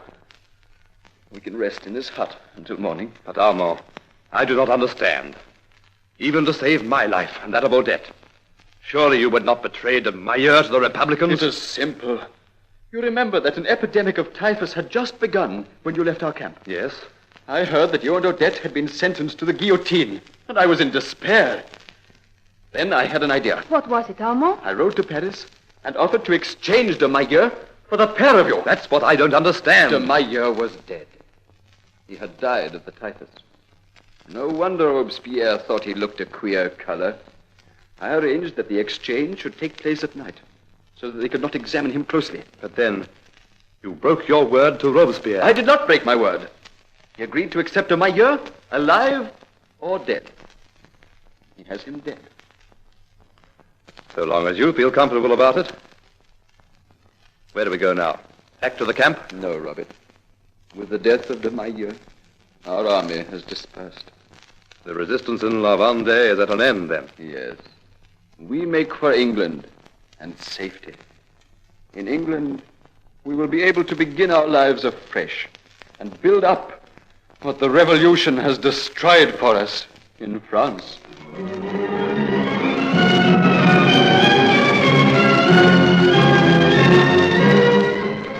Armand, Robert, and Odette reached the coast safely and escaped to England in a Breton fishing boat.